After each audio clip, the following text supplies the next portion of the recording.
کلام کے اس دوسرے حصے میں علماء عالم کے حالات پر گفتگو کا سلسلہ جاری تھا، اور اس سے قبل محمد ابن یعقوب کلینی علیہ الرحمہ اور شیخ صدوق علیہ الرحمہ کے حالات پر گفتگو ہو چکی ہے۔ گزشتہ منگل کو جن وجوہات کی بنا پر یہ نشست منعقد نہ ہو سکی انہیں بیان کرنے کی تو کوئی ضرورت نہیں ہے۔ آپ میں سے ہر ایک آگاہ اور واقف ہوگا کہ وہ کیا اسباب تھے، وہ کیا پریشانیاں تھیں، وہ کیا مجبوریاں تھیں جن کی بنا پر ایک ہفتے کے لیے تعطل آ گیا۔ تو اس سلسلے میں بس گزارش یہ ہے کہ اعلان اگرچہ شیخ مفید علیہ الرحمہ کے بارے میں تھا، لیکن گزشتہ چند دنوں میں کچھ واقعات اور حالات ہمارے سامنے آئے، آپ کے سامنے آئے، اور کچھ ایسی باتیں اور کچھ ایسی مصلحتیں درپیش ہو گئیں جن کی بنا پر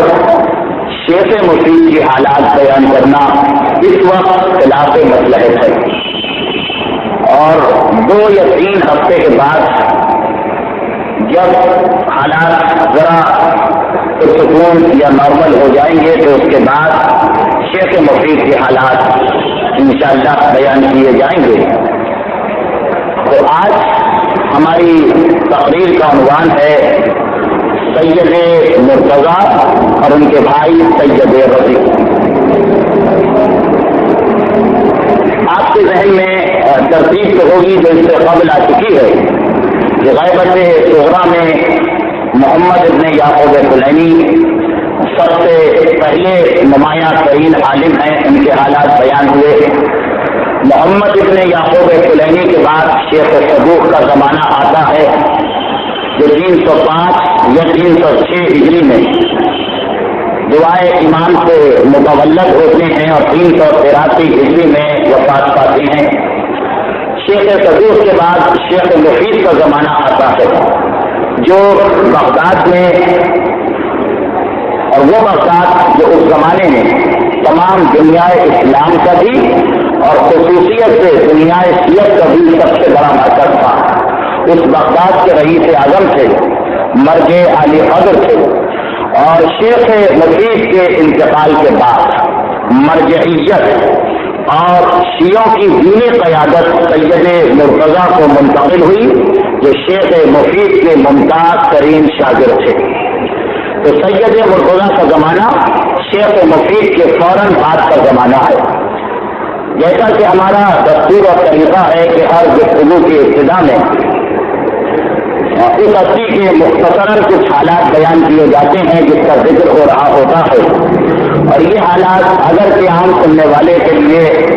کسی قسم کی دلچسپی نہیں رکھتے، لیکن گفتگو کو ہر اعتبار سے جامع اور مکمل بنانے کے لیے ان کا بیان کر دینا انتہائی ضروری ہے۔ چنانچہ کچھ دیر کی آپ کو زحمت ہوگی، اس کے بعد انشاءاللہ پھر تاریخی واقعات کی روشنی میں گفتگو کا سلسلہ آگے بڑھے گا۔ سید مرتضیٰ جن کا نام نامی علی ابن حسین ہے، خود ان کا نام علی ہے اور ان کے والد کا نام حسین ہے، حسین ابن موسیٰ ابن ابراہیم۔ ان کی والدہ کا نام فاطمہ بنت حسین ہے۔ کیونکہ یہ باپ کی جانب سے بھی اور ماں کی جانب سے بھی سید ہیں، اسی لیے ان کا مشہور ترین لقب سیدی کتب فقہ میں اور کتب تاریخ میں نظر آتا ہے۔ سید مرتضیٰ ہمارے 7ویں امام موسی کاظم علیہ السلام کی صرف 5ویں قسط میں تھے۔ ان کا نام علی، ان کے والد کا نام حسین، ان کے دادا کا نام موسیٰ، ان کے پردادا کا نام ابراہیم، اور یہ ان کے پردادا 7ویں امام کے مشہور ترین فرزندوں میں سے ایک ہیں۔ تو خود سید مرتضیٰ امام حسن کے پوتے ہیں، صرف بیچ میں 4 واسطے ہیں جن سے ان کا سلسلہ نسب 7ویں امام سے مل جاتا ہے،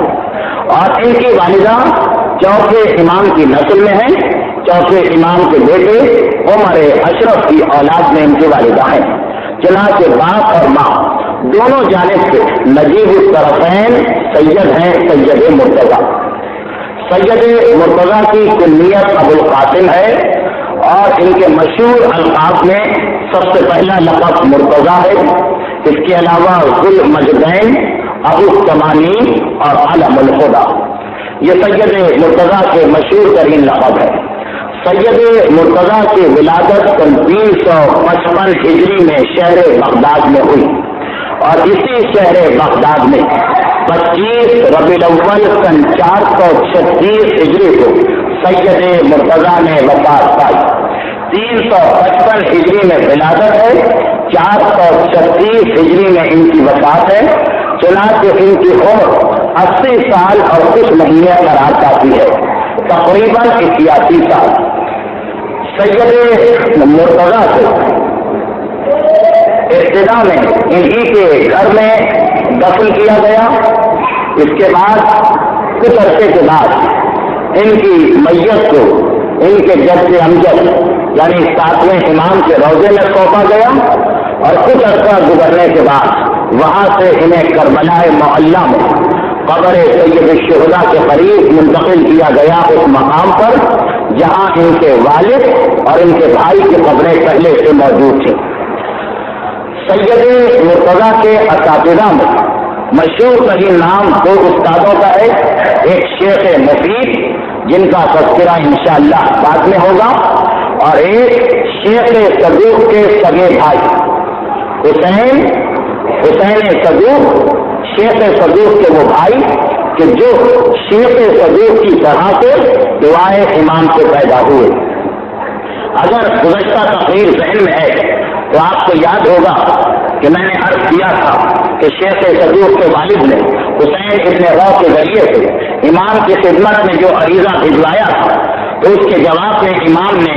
2 بیٹوں کی خوشخبری سنائی تھی، بڑے علی ابن باقیہ امی اور چھوٹے حسین ابن باقیہ امی۔ تو یہی حسین ابن باقیہ امی جو شیخ صدوق کے چھوٹے بھائی ہیں اور شیخ مفید، یہ سید مرتضیٰ کے ممتاز ترین اساتذہ میں ہیں، اور سید مرتضیٰ کے نمایاں ترین شاگردوں میں شیخ نجاشی کا ذکر آتا ہے اور شیخ ابو جعفر طوسی کا، کہ جن کے حالات پر انشاءاللہ آئندہ منگل کو گفتگو ہوگی۔ شیخ نجاشی جو سید مرتضیٰ کے شاگرد بھی ہیں، اور یہ وہ ہستی ہیں کہ جنہوں نے ابو علی اور سلار ابن عبدالعزیز کے ساتھ مل کر سید مرتضیٰ کو غسل دیا تھا اور کفن پہنایا تھا۔ سید مرتضیٰ کی کتابوں کی تعداد اگرچہ تاریخ میں واضح طور پر موجود نہیں ہے، لیکن اتنا موجود ہے کہ بہت بڑی تعداد میں سید مرتضیٰ نے کتابیں تصنیف کی، جن میں مشہور ترین کتاب شافی، کتاب الزریہ، کتاب الغرر والغرر، کتاب الذخیرہ،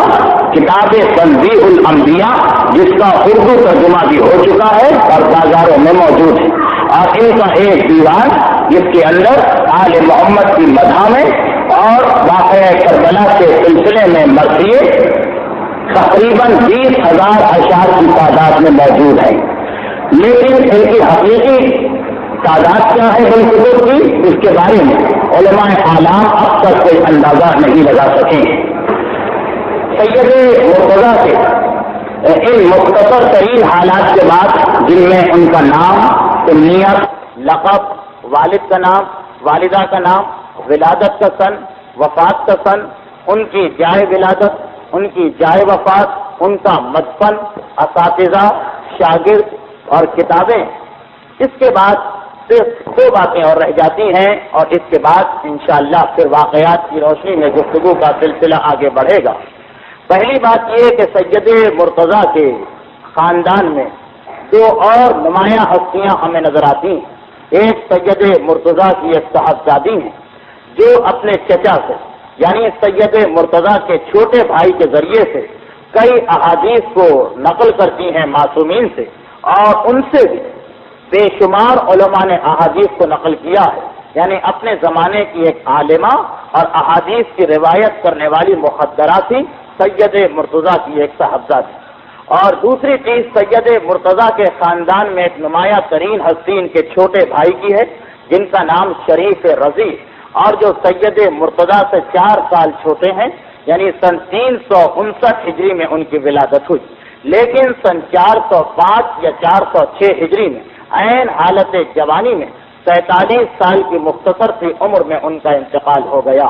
سید مرتضیٰ کے حالات بیان کرتے ہوئے سید رضی کا ذکر کرنا بھی انتہائی ضروری ہے، اور ان دونوں بھائیوں کے حالات جب آپ کے سامنے آئیں گے تو پھر ذہن کے اندر یہ واضح ہوگا کہ وہ کیسا ماحول اور کیسا دور تھا جن میں ہمارے علماء کرام نے اپنی ہر ممکن وسعت، قدرت اور کوشش کے ساتھ دین حقہ کی اس انداز سے تبلیغ کی کہ آج ہم اس قابل ہو سکے کہ اپنے آپ کو آل محمد کا ماننے والا کہیں۔ اور یہ بات بھی آپ کے ذہن میں رہے گی کہ آج میں اور اس دور میں کتنا فرق تھا کہ آج باوجود اتنی تبلیغات کی اور باوجود اتنی کثرت کے ہم علماء کرام کی قیادت کو تسلیم کرنے کو تیار نہیں، اور اس دور کے اندر باوجود ہر قسم کے مسائل، آفتوں، پریشانیوں اور مصیبتوں کے تاریخ ہمارے سامنے اس حقیقت کو پیش کرتی کہ ہر آل محمد کا ماننے والا اور ہر شیعہ علی مکمل طور پر تابع اور فرما بردار تھا حکم علماء کرام کا۔ تو سید مرتضیٰ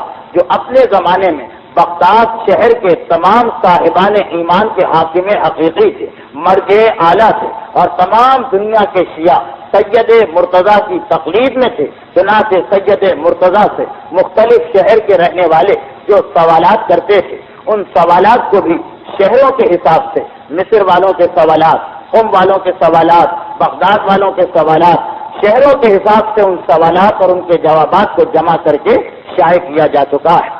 سید مرتضیٰ کے ان مختصر سے حالات کے بعد اب آئیے ہم سید مرتضیٰ کے اصلی کارنامے کو دیکھیں اور اس دور پر ایک نگاہ ڈالیں جن میں سید مرتضیٰ نے اپنی زندگی کو گزارا ہے۔ بغداد کا شہر جو تقریباً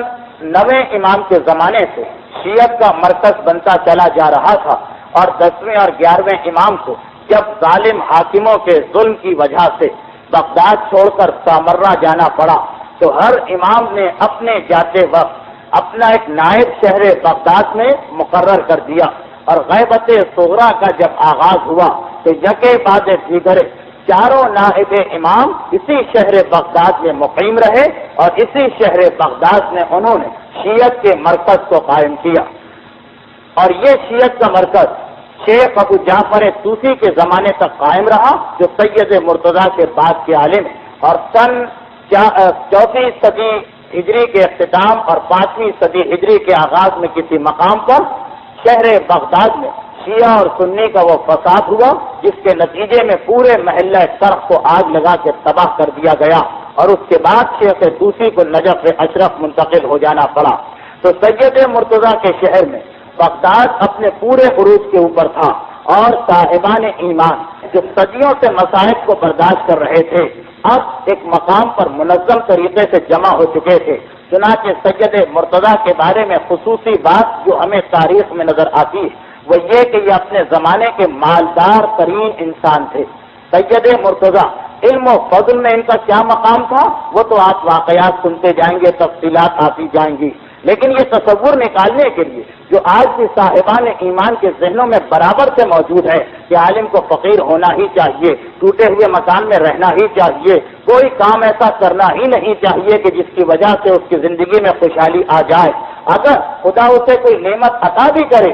تب بھی اسے لوگوں کے سامنے اسی خستہ حالی کے ساتھ آنا چاہیے کہ جس کو دیکھ کر لوگ اس کے تقدس کی اور زہد کی تعریف کریں۔ مگر سید مرتضیٰ جس دور میں تھے تو تاریخوں میں یہ لکھا ہوا ہے کہ اپنے زمانے کے مالدار ترین اشخاص میں سید مرتضیٰ کا شمار ہوتا تھا۔ جس زمانے میں سید مرتضیٰ سے ان کے برابر دولت صاحبان ایمان میں سے کسی کے پاس موجود نہیں تھی۔ کہا جاتا ہے کہ بغداد سے لے کر مکے تک کوئی علاقہ ایسا نہیں تھا جس میں سید مرتضیٰ کی جائیداد موجود نہ ہو، اور جب سید مرتضیٰ سفر حج کے اوپر جایا کرتے تھے، کیونکہ وہ نقیب بھی تھے اور امیر حج بھی تھے، جس کی تفصیل ابھی آتی۔ جب وہ سفر حج پہ جاتے تھے تو تمام راستے میں خیرات اور صدقہ کرتے ہوئے جاتے تھے۔ چنانچہ اس دور کے 9,000 دینار ایک ایک شخص کو بطور خیرات یا بطور صدقہ سید مرتضیٰ نے اپنے سفر حج میں دیے تھے۔ سید مرتضیٰ کے تجارتی قافلے اور کاروباری مراکز تمام دنیا اسلام کے اندر پھیلے ہوئے تھے، اور یہی سبب تھا کہ جب وہ وقت آیا کہ مذہب شیعہ کو سرکاری طور پر تحفظ فراہم کرنے کی بات ہونے لگی تو سید مرتضیٰ ہی تھے کہ جنہوں نے آگے بڑھ کر اس سلسلے میں بھرپور کوشش کی، مگر اس زمانے کے صاحبان ایمان ان کی صحیح معنوں میں مدد نہ کر سکے، کیونکہ تاریخ میں یہ لکھا ہوا ہے کہ جب عباسی خلفاء میں سے قادر باللہ کا دور حکومت آیا تو اس زمانے میں مسلمانوں میں اتنے فرقے بن گئے تھے، اشتہاد کا دروازہ کھلا رکھا گیا تھا، اور اتنی اسے وسعت دے دی گئی کہ ہر آدمی اپنے آپ کو مجتہد سمجھ کر اپنے اپنے نظریات کے مطابق فتوے دے رہا تھا، اور شریعت میں ایک نئی چیز داخل کی گئی تھی جس کا نام تھا استحسان۔ معصوم کے زمانے تک خالص قیاس کو شریعت میں داخل کیا گیا تھا، یعنی اپنی عقل سے فیصلے کرنا، مگر اس کے بعد استحسان کے نام سے ایک اور چیز کو داخل کر دیا گیا۔ استحسان کے معنی جو چیز تمہیں پسند آ جائے سمجھ لو کہ یہی حکم خدا ہے۔ کسی بھی مسئلے میں جب تمہاری عقل کام نہیں کر رہی ہو، تمہارا علم کام نہیں کر رہا ہو، تو بس اپنی طبیعت کو دیکھو، اپنی مرضی کو دیکھو، اپنے مزاج کو دیکھو، جو چیز تمہاری طبیعت میں آ جائے، جسے تمہارا دل قبول کر لے، سمجھ لو کہ یہی حکم شریعت ہے اور اسی کے مطابق عمل کرو۔ چنانچہ قیاس کے بعد جب استحسان کو داخل کیا گیا تو اتنے سارے فقہی مکاتب فکر پیدا ہو گئے، اتنے سارے مجتہدین پیدا ہو گئے کہ جن کے پاس نہ قرآن کا علم ہے نہ حدیث کا علم ہے، اپنی عقل اور اپنی طبیعت کو دیکھ کر فتوے دیتے چلے جا رہے ہیں کہ حاکم وقت بھی پریشان ہو گیا۔ اس نے سوچا اگر یہی کیفیت رہی تو اصل دین ختم ہو کر رہ جائے گا، اس کے بعد میں کیسے حکومت کر سکتا ہوں؟ مسلمان ہی نہ رہیں گے تو میری حکومت کیسے رہے گی؟ چنانچہ اس نے اپنے وزیروں سے مشورہ لیا اور اعلان کر دیا، ایک مخصوص رقم مقرر کر دی اور اعلان کر دیا کہ جو شخص اتنے 1000 دینار دے گا، جو فقہی مکتب فکر اتنے 1000 دینار دے گا، اس کو تو اجازت ہوگی فتویٰ دینے کی، اور جو اتنے پیسے نہ دے سکے گا اس پر پابندی لگا دی جائے گی کہ آئندہ پھر اس سلسلے کا کوئی فتویٰ جاری نہیں ہو سکتا ہے۔ چنانچہ چار فقہی مکاتب فکر کے ماننے والوں نے، حنفی و حنبلی و شافعی اور مالکی، انہوں نے حاکم وقت کو وہ مقررہ رقم ادا کر دی۔ چنانچہ حاکم نے اعلان کیا کہ اب ان چاروں کو سرکاری طور پر اجازت دی جاتی ہے کہ یہ اپنے مسائل کی تبلیغ کر سکتے ہیں، یہ اپنے ماننے والوں کی تعداد بڑھا سکتے ہیں، اس کے علاوہ سب پہ پابندی لگائی جاتی۔ سید مرتضیٰ اس زمانے میں اس مکتب فکر کے قائد تھے جو جعفری یا امامی مکتب فکر کہلاتا تھا۔ انہوں نے جب یہ اعلان سنا تو ایک مرتبہ یہ خیال کیا کہ یہ بہترین موقع ہے تقیہ ختم کرنے کا۔ اگر حاکم وقت راضی ہو جائے اور ہم اسے اس کی مقررہ رقم دیتے لے جا کر تو اس کے بعد سرکاری طور پر ہمیں تحفظ مل جائے گا، ہم پر سے پابندی ہٹ جائے گی، تقیہ ختم ہو جائے گا، مومنوں کی جان اور مال محفوظ ہو جائے گی۔ چنانچہ خود حاکم وقت کے پاس گئے اور جا کر اس سے معاملہ طے کیا۔ ایک روایت میں ہے کہ اس نے 2 لاکھ دینار طلب کیے اور ایک میں ہے کہ اس نے 1 لاکھ دینار طلب کیے۔ چنانچہ سید مرتضیٰ حاکم وقت سے بات کر کے واپس آئے۔ واپس آنے کے بعد سب سے پہلے اپنے مال میں سے جتنا ممکن تھا اسے نکال کر جمع کیا اور پھر صاحبان ایمان سے درخواست کی کہ باقی تم پورا کر دو تو آج کے بعد تمہارے لیے راحت و آسانی ہو جائے گی۔ 2 لاکھ دینار کی روایت ہے، اس روایت میں لکھا ہے کہ سید مرتضیٰ نے 1 لاکھ دینار تنہا اور اکیلے جمع کر دیے، کہا کہ اتنا میں دیتا ہوں اور باقی 1 لاکھ تم سب کے سب مل کر ادا کرنا۔ اور دوسری روایت میں جو زیادہ معتبر محسوس ہوتی اس میں یہ ہے کہ حاکم نے 1 لاکھ دینار طلب کیے تھے اور سید مرتضیٰ نے اس میں سے 80,000 دینار اپنی جیب سے دینے کا اعلان کر دیا۔ 80,000 دینار خود سے جمع کر لیے اور باقی تمام صاحبان ایمان سے کہا کہ اب تم فقط 20,000 دینار جمع کر کے دے دو تو اب جان مال عزت اور مذہب کو تحفظ مل جائے گا. لیکن پتہ نہیں کیا حالات تھے، علماء اس کا جواب نہیں دے سکیں کہ پتہ نہیں کیا حالات تھے. یا تو اس زمانے میں آل محمد کے ماننے والوں کی تعداد بے انتہا کم تھی، یا وہ بے انتہا غربت کا شکار تھے، اور یا پھر یہ بھی ممکن ہے کہ وہ آج کی طرح سے اس دور میں بھی غافل رہے ہوں اور کسی نے اس بات پر توجہ ہی نہ دی ہو. لیکن خلاصہ یہ کہ اتنی بڑی قربانی خود پیش کرنے کے باوجود کہ 1,00,000 میں سے 80,000 میں دیتا ہوں، 20,000 کا تم انتظام کر دو، کوئی ان کا ساتھ دینے کو تیار نہ ہوا اور کسی نے مطلوبہ رقم انہیں نہ پہنچائی. چنانچہ یہ ایک موقع تھا جو ہاتھ آ کر نکل گیا. لیکن اس سے بذات خود یہ اندازہ ہوتا ہے کہ سید مرتضیٰ اپنے دور میں کتنی صاحب حیثیت اور صاحب استطاعت ہستی تھی. لیکن سید مرتضیٰ کی تمام مال و دولت کے باوجود ان کا زہد و تقویٰ اپنے مقام پر ہے، ان کی علمیت اور ان کا علم و فضل اپنے مقام پر ہے. یہی سبب ہے کہ تمام کے تمام علماء اسلام اس بات پر متفق ہیں کہ ان کے دور میں ان سے بڑا عالم کوئی نہیں گزرا. سید مرتضیٰ وہ ہستی کہ جن کے بارے میں علماء اہل سنت یہ کہتے ہیں کہ اگر ہم یہ قسم کھا لیں کہ یہ عربوں سے زیادہ عربی زبان جانتے ہیں تو اس قسم کے کھانے میں کوئی شک نہیں ہو سکتا، کیونکہ یہ بالکل سچی قسم ہوگی. ان کی ایک کتاب الغرر والدرر کے بارے میں شیخ عباس قمی نے لکھا ہے کہ علماء اہل سنت نے آج تک کسی شیعہ کتاب کی اتنی تعریف نہیں کی جتنی تعریف سید مرتضیٰ کی اس ایک کتاب کی گئی ہے. کتنی تعریف اس ایک کتاب کی گئی، اور اس اقرار کے ساتھ کہ 7ویں امام کی اولاد میں جتنے بھی خاندان وجود میں آئے ان میں سب سے زیادہ جلیل ترین، سب سے زیادہ شریف ترین گھرانہ سید مرتضیٰ کا گھرانہ تھا. یہ وہ عظیم ہستی ہے سید مرتضیٰ کی جن کے بارے میں خواجہ نصیر الدین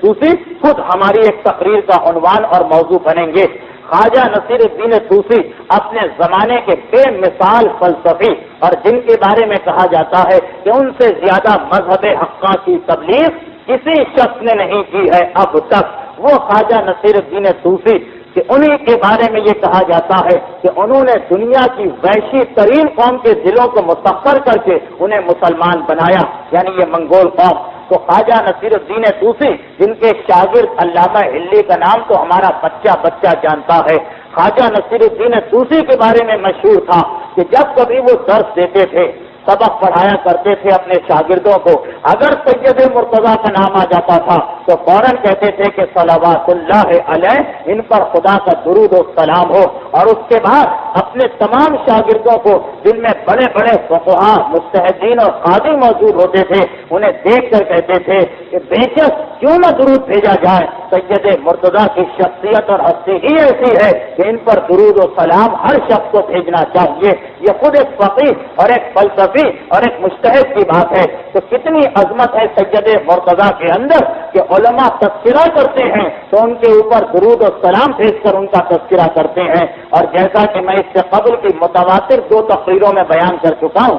پہلی تقریر محمد ابن یعقوب کلینی کی، اس میں بھی میں نے بیان کیا کہ علماء اسلام نے یہ ایک فہرست بنائی ہے کہ ہر صدی میں شیعوں کا وہ کون سا عالم ہے جسے مجدد کا لقب دیا جائے، جسے مجدد کہا جائے. پہلی صدی میں اگر انہوں نے 5ویں امام کا نام لیا اور دوسری صدی میں اگر انہوں نے 8ویں امام کا نام لیا تو تیسری صدی میں محمد ابن یعقوب کلینی کو اور چوتھی صدی میں سید مرتضیٰ کو انہوں نے مجدد قرار دیا ہے. اتنی عظیم ہستی کہ انہیں چوتھی صدی عیسوی کا مجدد قرار دیا گیا. دین کی تجدید کرنے والے، دین اسلام کو جو اس زمانے میں صاحبان اسلام کی غفلت کی وجہ سے فراموش کیا جا رہا تھا، ایک نیا رنگ اور ایک نیا انداز عطا کیا. اس فہرست میں عام علماء اسلام شامل کر رہے جس میں پہلے 2 نام 2 معصوموں کے ہیں اور تیسرا نام محمد ابن یعقوب کلینی کا ہے اور چوتھا نام سید مرتضیٰ کو عطا کیا گیا. اور اس سے اور ان کی عظمت کا اندازہ لگائیں کہ جیسا کہ میں نے پچھلی تقریر میں کہا تھا شیخ صدوق والی، اور اس میں جلدی کی وجہ سے بات ذرا شاید غلط انداز میں پہنچی کہ وہ روایتیں جس میں جزیرہ خضرا کے واقعات بیان کیے گئے وہ گرین لینڈ، وہ جزیرہ خضرا جہاں پہ زمانے کے امام کی حکومت قائم ہے اور امام زمانہ کے فرزند ظاہری اعتبار سے لوگوں کے سامنے حکومت کر رہے ہیں، اس جزیرہ خضرا میں صرف 5 علماء کے نام ہر مقام پر ملتے ہیں، 5 ایسے جلیل القدر عالم ہیں کہ جن کا تذکرہ اس جزیرہ خضرا میں ہر مقام پر ملتا ہے، جن میں سے 3 تو وہ ہیں جنہوں نے حدیث کی کتابوں کو جمع کیا، یعنی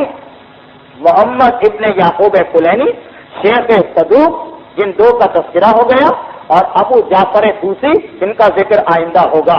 اور اس کے علاوہ 4تھا نام سید مرتضیٰ کا ہے اور 5واں نام علامہ ہلی کا۔ وہ علامہ ہلی نہیں کہ جو مشہور و معروف ہیں، بلکہ ان کے ماموں نجم الدین ہلی۔ تو یہ صرف 5 علماء وہ ہیں جن کا نام جزیرہ خضرا میں حکومت امام زمانہ میں ہر جگہ پایا جاتا ہے۔ تو اندازہ کریں سید مرتضیٰ کی جلالت علمی کا، سید مرتضیٰ کے وقار کا اور سید مرتضیٰ کی دینی خدمات کا کہ جزیرہ خضرا میں جاتے ہیں تو وہاں بھی ان کا نام نظر آتا ہے۔ یہاں اگر کوئی عام مسلمان ایک فہرست تیار کرتا ہے مجددین مذہب شیعہ کی تو معصوم امام کے ساتھ سید مرتضیٰ کے نام کو نقل کرتا ہے۔ کتنا بلند مقام ہے، کتنا اعلیٰ ترین مرتبہ ہے سید مرتضیٰ کا۔ اور پھر وہ واقعہ، وہ مشہور ترین واقعہ سید مرتضیٰ کے علم و فضل کی گواہی دینے کو تیار ہے، سید مرتضیٰ کے مقام کو بتانے کو تیار ہے، جو ہمارا بچہ جانتا ہے۔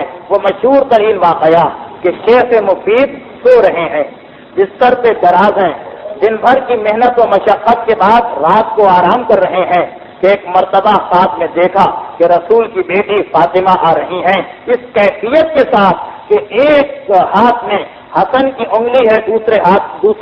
دوسری جانب حسین ہے، ان دونوں کو لے کے مسجد میں داخل ہوئی۔ شیخ مفید دیکھ رہے ہیں میں اپنی مسجد میں بیٹھا ہوں، شاگردوں کو درس دے رہا ہوں، اور ایک مرتبہ رسول کی بیٹی آئی اور آنے کے بعد میرے قریب پہنچی، میرے سامنے آ کر بیٹھی، اور بیٹھنے کے بعد حسن و حسین کو آگے بڑھایا اور صرف اتنا کہا کہ علم الفقہ، صرف اتنا کہا علم الفقہ کہ اے شیخ میرے ان دونوں بچوں کو فقہ کی تعلیم دے دینا، میرے ان دونوں بچوں کو فقہ کا علم دے دینا۔ اور شیخ کی آنکھ کھل گئی، بستر پہ بیٹھے ہیں حیران و پریشان، سر کو دونوں ہاتھوں میں تھامے ہوئے، یہ کیا خواب میں نے دیکھا ہے، اس کا مقصد کیا ہے، اس کا مطلب کیا ہے؟ اس خواب میں کوئی معصوم یا معصومہ آئے وہ خواب غلط نہیں ہو سکتا، لیکن اگر یہ خواب سچا ہے تو بھلا یہ کیسے ممکن ہے؟ میں یہ تصور بھی نہیں ہو سکتا کہ میں حسن و حسین کو تعلیم دوں، میں حسن و حسین کو فقہ سکھاؤں۔ شیخ کی تمام رات بے چینی میں گزر گئی، کروٹیں بدلتے ہوئے گزر گئی، اسی اضطراب کی حالت میں گزر گئی۔ اگلا دن آیا، پریشان محلہ کرخ کی مسجد میں پہنچے۔ یہ پورا محلہ آل محمد کے ماننے والوں کا محلہ تھا جسے آگ لگا کے جلا دیا گیا تھا بعد میں۔ محلہ کرخ کی مسجد میں پہنچے، مسجد میں اس مقام پہ جا کے بیٹھے جہاں بیٹھ کے روزانہ درس دیا کرتے تھے۔ شاگرد آ چکے ہیں، شیخ نے کتاب کھول کے سبق پڑھانا شروع کیا، مگر شاگرد محسوس کر رہے آج شیخ کا دل نہیں لگ رہا ہے، بڑے پریشان نظر آ رہے ہیں، لیکن کیا کہیں شاگرد شیخ کے روب علمی کی وجہ سے خاموش ہیں، اور ادھر شیخ مفید ہیں، کتاب کھلی ہے مگر ذہن کام نہیں کرتا۔ کیا مطلب ہے اس خواب کا؟ یہی کیفیت ہے کہ یکایک شیخ کو اطلاع ملی کہ اس دور کے جو نقیب ہیں، نقیب آل ابی طالب ہیں، ان کی بیوی فاطمہ بنت حسین آ رہی ہیں۔ اپنے دور کے بغداد کے تمام شیعوں کے نقیب، اتنے بڑے معزز اور صاحب عزت شخص کی بیوی آ رہی، شیخ کھڑے ہو کر استقبال کرتے ہیں، اور یہ منظر دیکھا کہ فاطمہ بنت حسین جو آئی تو ایک ہاتھ میں ایک بیٹے کو اور دوسرے ہاتھ میں دوسرے بیٹے کو لیے ہوئے، دونوں بچے ماں کی انگلی پکڑے ہوئے آگے چل رہے ہیں۔ ایک مرتبہ شیخ کے سامنے آ کے بیٹھی اور صرف ایک جملہ کہا علمہم الفقہ، کہ اے شیخ میرے ان 2 بچوں کو فقہ کی تعلیم دے دینا، میرے ان 2 بچوں کو علم فقہ سکھا دینا۔ بس اتنا سننا تھا، بے اختیار شیخ کی آنکھوں میں آنسو آ گئے۔ فاطمہ بنت حسین جن کے بارے میں نے عرض کیا کہ چوتھے امام کی اولاد سے ہیں، ایک مرتبہ حیران ہو کر کہتی ہیں کہ اے شیخ آپ رو کیوں رہے ہیں؟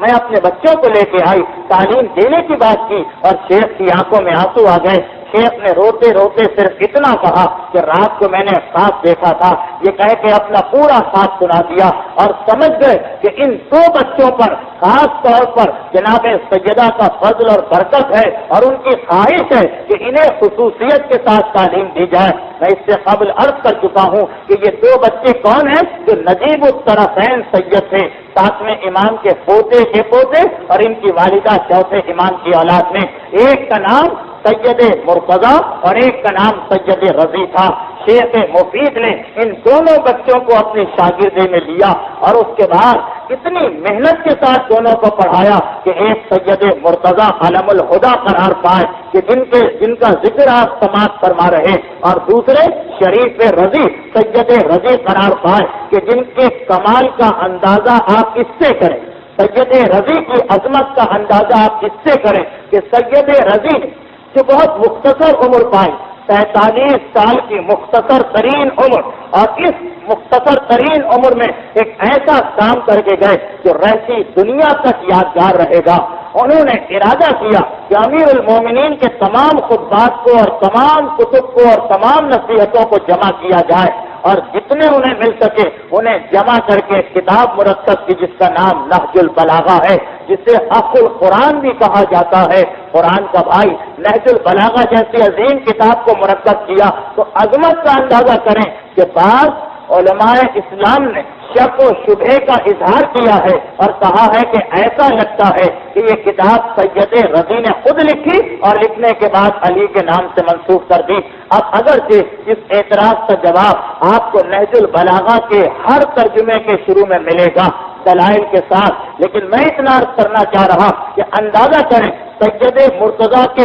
سید رضی کے مقام علمی کا کہ سید رضی امیر المومنین کا کلام جمع کر رہے ہیں تو علماء کو یہ اشتباہ ہو رہا ہے، یہ شک ہو رہا ہے کہ شاید یہ خود ان کی اپنی تحریر ہے۔ سید رضی کا مقام علمی کتنا بلند ہوگا کہ لوگوں کو یہ شک ہونے لگا کہ پتہ نہیں یہ ان کا اپنا کلام ہے یا معصوم امام کا کلام ہے۔ سید رضی کی جو دوسری کتابیں ہمارے پاس موجود ہیں اگرچہ ان سے یہ مسئلہ حل ہو جاتا ہے، لیکن اتنا ضرور ہے کہ لوگوں کے ذہنوں میں سید رضی کی تحریر کی، سید رضی کے خطبات کی، سید رضی کی کتابوں کی ایسی دھاگ بیٹھی ہوئی تھی کہ اس کتاب کو دیکھ کر بھی وہ سمجھے کہ شاید یہ انہی کی لکھی ہوئی کتاب ہے۔ تو ایسے جلیل القدر بھائی، ایک سید مرتضیٰ اور ایک سید رضی، آپ نے یہ مخصوص واقعہ سنا جس میں آپ نے دیکھا کہ کس انداز سے شہزادی نے، کس انداز سے بیوی فاطمہ نے ان دونوں بچوں کو اپنا بیٹا قرار دے کر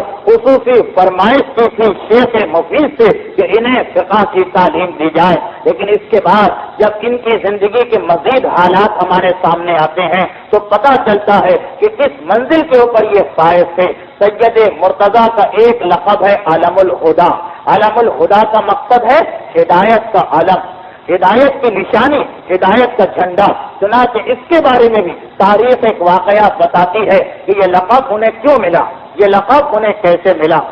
سن 419 یا 20 ہجری کا واقعہ کہ عباسی خلیفہ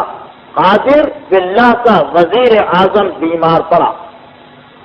اور یہ وہ وزیر اعظم تھا جو اگرچہ عباسی حاکم کا تھا، عباسی خلیفہ کا وزیر اعظم تھا، مگر اس کے دل میں آل محمد کی محبت موجود تھی۔ یہ بیمار پڑا، بیماری بڑھتی چلی گئی، علاج کیے، علاج پر علاج کیے، مسلسل علاج کرتا رہا مگر کوئی افاقہ نہ ہوا، کوئی فائدہ نہ ہوا۔ یہاں تک کہ ایک رات جب انتہائی پریشان اور حیران تھا، کوئی راستہ سمجھ میں نہ آ رہا تھا، اس بیماری سے نجات پانے کا کوئی ذریعہ نظر نہ آ رہا تھا، تو رات کو خواب میں اس نے دیکھا کہ حلال مشکلات، مشکل کشائے کائنات علی ابن ابی طالب علیہ السلام آتے ہیں اور آنے کے بعد یہ کہتے ہیں کہ اگر تم اپنی بیماری کا علاج چاہتے ہو تو بس ایک ہی طریقہ ہے، ایک ہی ذریعہ ہے، میرے بیٹے علم الہدا کے پاس جاؤ اور اس سے کہو کہ وہ تمہارے لیے دعا کرے۔ عباسی خلیفہ کا وزیر اعظم جو یہ سنتا تو حیران ہو کر پوچھتا کہ یا امیر المومنین، یہ علم الہدا کون ہے جنہیں کائنات کا ہادی، اس شخصیت کو کائنات کا ہادی علم الہدا ہے، جسے کائنات کا ہادی، ہدایت کا علم، ہدایت کا پرچم، ہدایت کا نشان قرار دے، وہ کون، کتنی عظیم شخصیت ہوگی؟ تو وزیر اعظم حیران ہو کر پوچھتا کہ یہ علم الہدا کون ہے جن کے پاس آپ مجھے بھیج رہے ہیں؟ تو بس اتنا کہا کہ علی ابن حسین موسوی، میرا بیٹا علی ابن حسین موسوی، جو سید مرتضیٰ کا حقیقی اور اصلی نام ہے، اور یہ کوئی گمنام یا پوشیدہ نام تو نہ تھا۔ وزیر اعظم کی آنکھ کھلی، آنکھ کھلتے ہی فوراً اس نے خط لکھا اور اس خط کے اندر انہیں علم الہدا کہہ کر مخاطب کیا اور ان سے درخواست کی کہ آپ میرے حق میں دعا کریں۔ جب یہ خط سید مرتضیٰ کے پاس پہنچا تو ایک مرتبہ گھبرا گئے، پریشان ہو گئے۔ علم الہدا، ہدایت کا علم مجھے کہا جا رہا ہے، یہ تو معصوم ہی کا کتاب ہو سکتا ہے۔ گھبرا گئے۔ اللہ اللہ فی امری ھذا، ایک مرتبہ فوراً جواب لکھا وزیر اعظم کو کہ تو نے یہ کیا غضب کر دیا ہے، تو نے میرے لیے کیسا نام منتخب کیا ہے، یہ تو نے میرا وہ نام رکھا ہے کہ جس سے اس نام کی توہین ہو رہی ہے، میں اس نام کو اپنے لیے برداشت نہیں کر سکتا۔ فوراً وزیر اعظم نے تفصیل کے ساتھ اپنا خواب لکھ کر بھیجا اور کہا کہ یہ میرا دیا ہوا نام نہیں ہے، یہ نام آپ کے جد نے آپ کو عطا کیا ہے، یہ لقب آپ کے جد سے دیا ہوا ہے، اور آپ کے انہی جد کا واسطہ میرے حق میں دعا کریں۔ اب سید مرتضیٰ خاموش ہو گئے۔ وزیر اعظم کے حق میں دعا کی، وہ چند ہی دنوں میں صحت یاب ہو گیا۔ جب صحت یاب ہو کر حاکم کے دربار میں پلٹ کے واپس گیا، قادر باللہ کے دربار میں پہنچا تو اس نے حیران ہو کر پوچھا کہ اتنے جلدی کیسے صحت یاب ہو گئے، کس حکیم کی دوا استعمال کی تھی، کس طبیب کا علاج کیا تھا؟ اس وزیر اعظم نے سارا واقعہ سنا دیا کہ کیا میں نے خواب دیکھا، کس انداز سے میں نے دعا کروائی۔ عباسی خلیفہ نے سنا، بے اختیار حکم دیا کہ آج سے ان کو علم الہدا کہہ کے خطاب کیا جائے، اس لیے کہ علی نے انہیں یہ لقب دیا ہے، اور اس کے بعد سے سید مرتضیٰ علم الہدا ہی کے لقب سے ہر جگہ پکارے جانے لگے۔ تو اندازہ کریں کتنی عظیم ہستی ہے سید مرتضیٰ کی۔ کبھی ہمیں وہ مجددین کی فہرست میں نظر آتے ہیں، کبھی وہ ہمیں جزیرہ خضرا کے نامور علماء میں نظر آتے ہیں، کبھی فاطمہ آتی ہیں اور ان کی تعلیم کے بارے میں سفارش کرتی ہیں، کبھی کائنات کا مولا آتا ہے اور انہیں علم الہدا کا خطاب دیتا ہے، اور کبھی یہ کیفیت ہمارے سامنے آتی ہے، یہ نوعیت ہمارے سامنے آتی ہے کہ ایک مرتبہ استاد و شاگرد میں اختلاف ہو گیا۔ یہ بھی بڑا مشہور و معروف واقعہ ہے جو اب میں بیان کرنے جا رہا ہوں، لیکن صرف اس لیے کہ گفتگو ہر اعتبار سے مکمل ہو جائے، کوئی چیز پچھلا نہ رہنے پائے، میں اس واقعے کے بیان کر دینے پر اپنے آپ کو مجبور پاتا ہوں کہ ایک مرتبہ استاد و شاگرد میں اختلاف ہو گیا۔ شیخ مفید استاد ہیں، سید مرتضیٰ شاگرد ہیں۔ اب اگرچہ یہ باتیں بعد میں آ جائیں، لیکن صرف اس لیے کہ شیخ مفید کا مقام بھی آپ کے ذہن میں واضح ہو جائے، وہ جلیل القدر ہستی جن کے انتقال پہ امام زمانہ نے مرثیہ تحریر کیا تھا، وہ جلیل القدر ہستی شیخ مفید کی، وہ استاد ہیں، اور سید مرتضیٰ جن کا اتنا تعارف آپ نے سنا، یہ شاگرد ہیں۔ ایک مرتبہ اختلاف واقع ہو گیا، اور اختلاف وہ مشہور و معروف واقعہ گھوڑے کی زین کے بارے میں واقع ہوا کہ جب سید مرتضیٰ گھوڑے کے اوپر زین کس رہے ہیں، زین پر سوار ہونا چاہتے ہیں، اور شیخ مفید کہتے ہیں کہ میں نے اپنی آنکھ سے دیکھا تھا کہ ایک کتا آیا تھا اور اس زین پر پیشاب کر کے چلا گیا۔ سید مرتضیٰ نے اپنے استاد کی بات سنی، اپنے استاد کے کلام کو سنا، اور اس کے بعد صرف اتنا جواب دیا کہ آپ کی بات اپنے مقام پر صحیح اور سچ صحیح، لیکن کیونکہ آپ صرف ایک گواہ ہیں اور شرط کسی چیز کی نجاست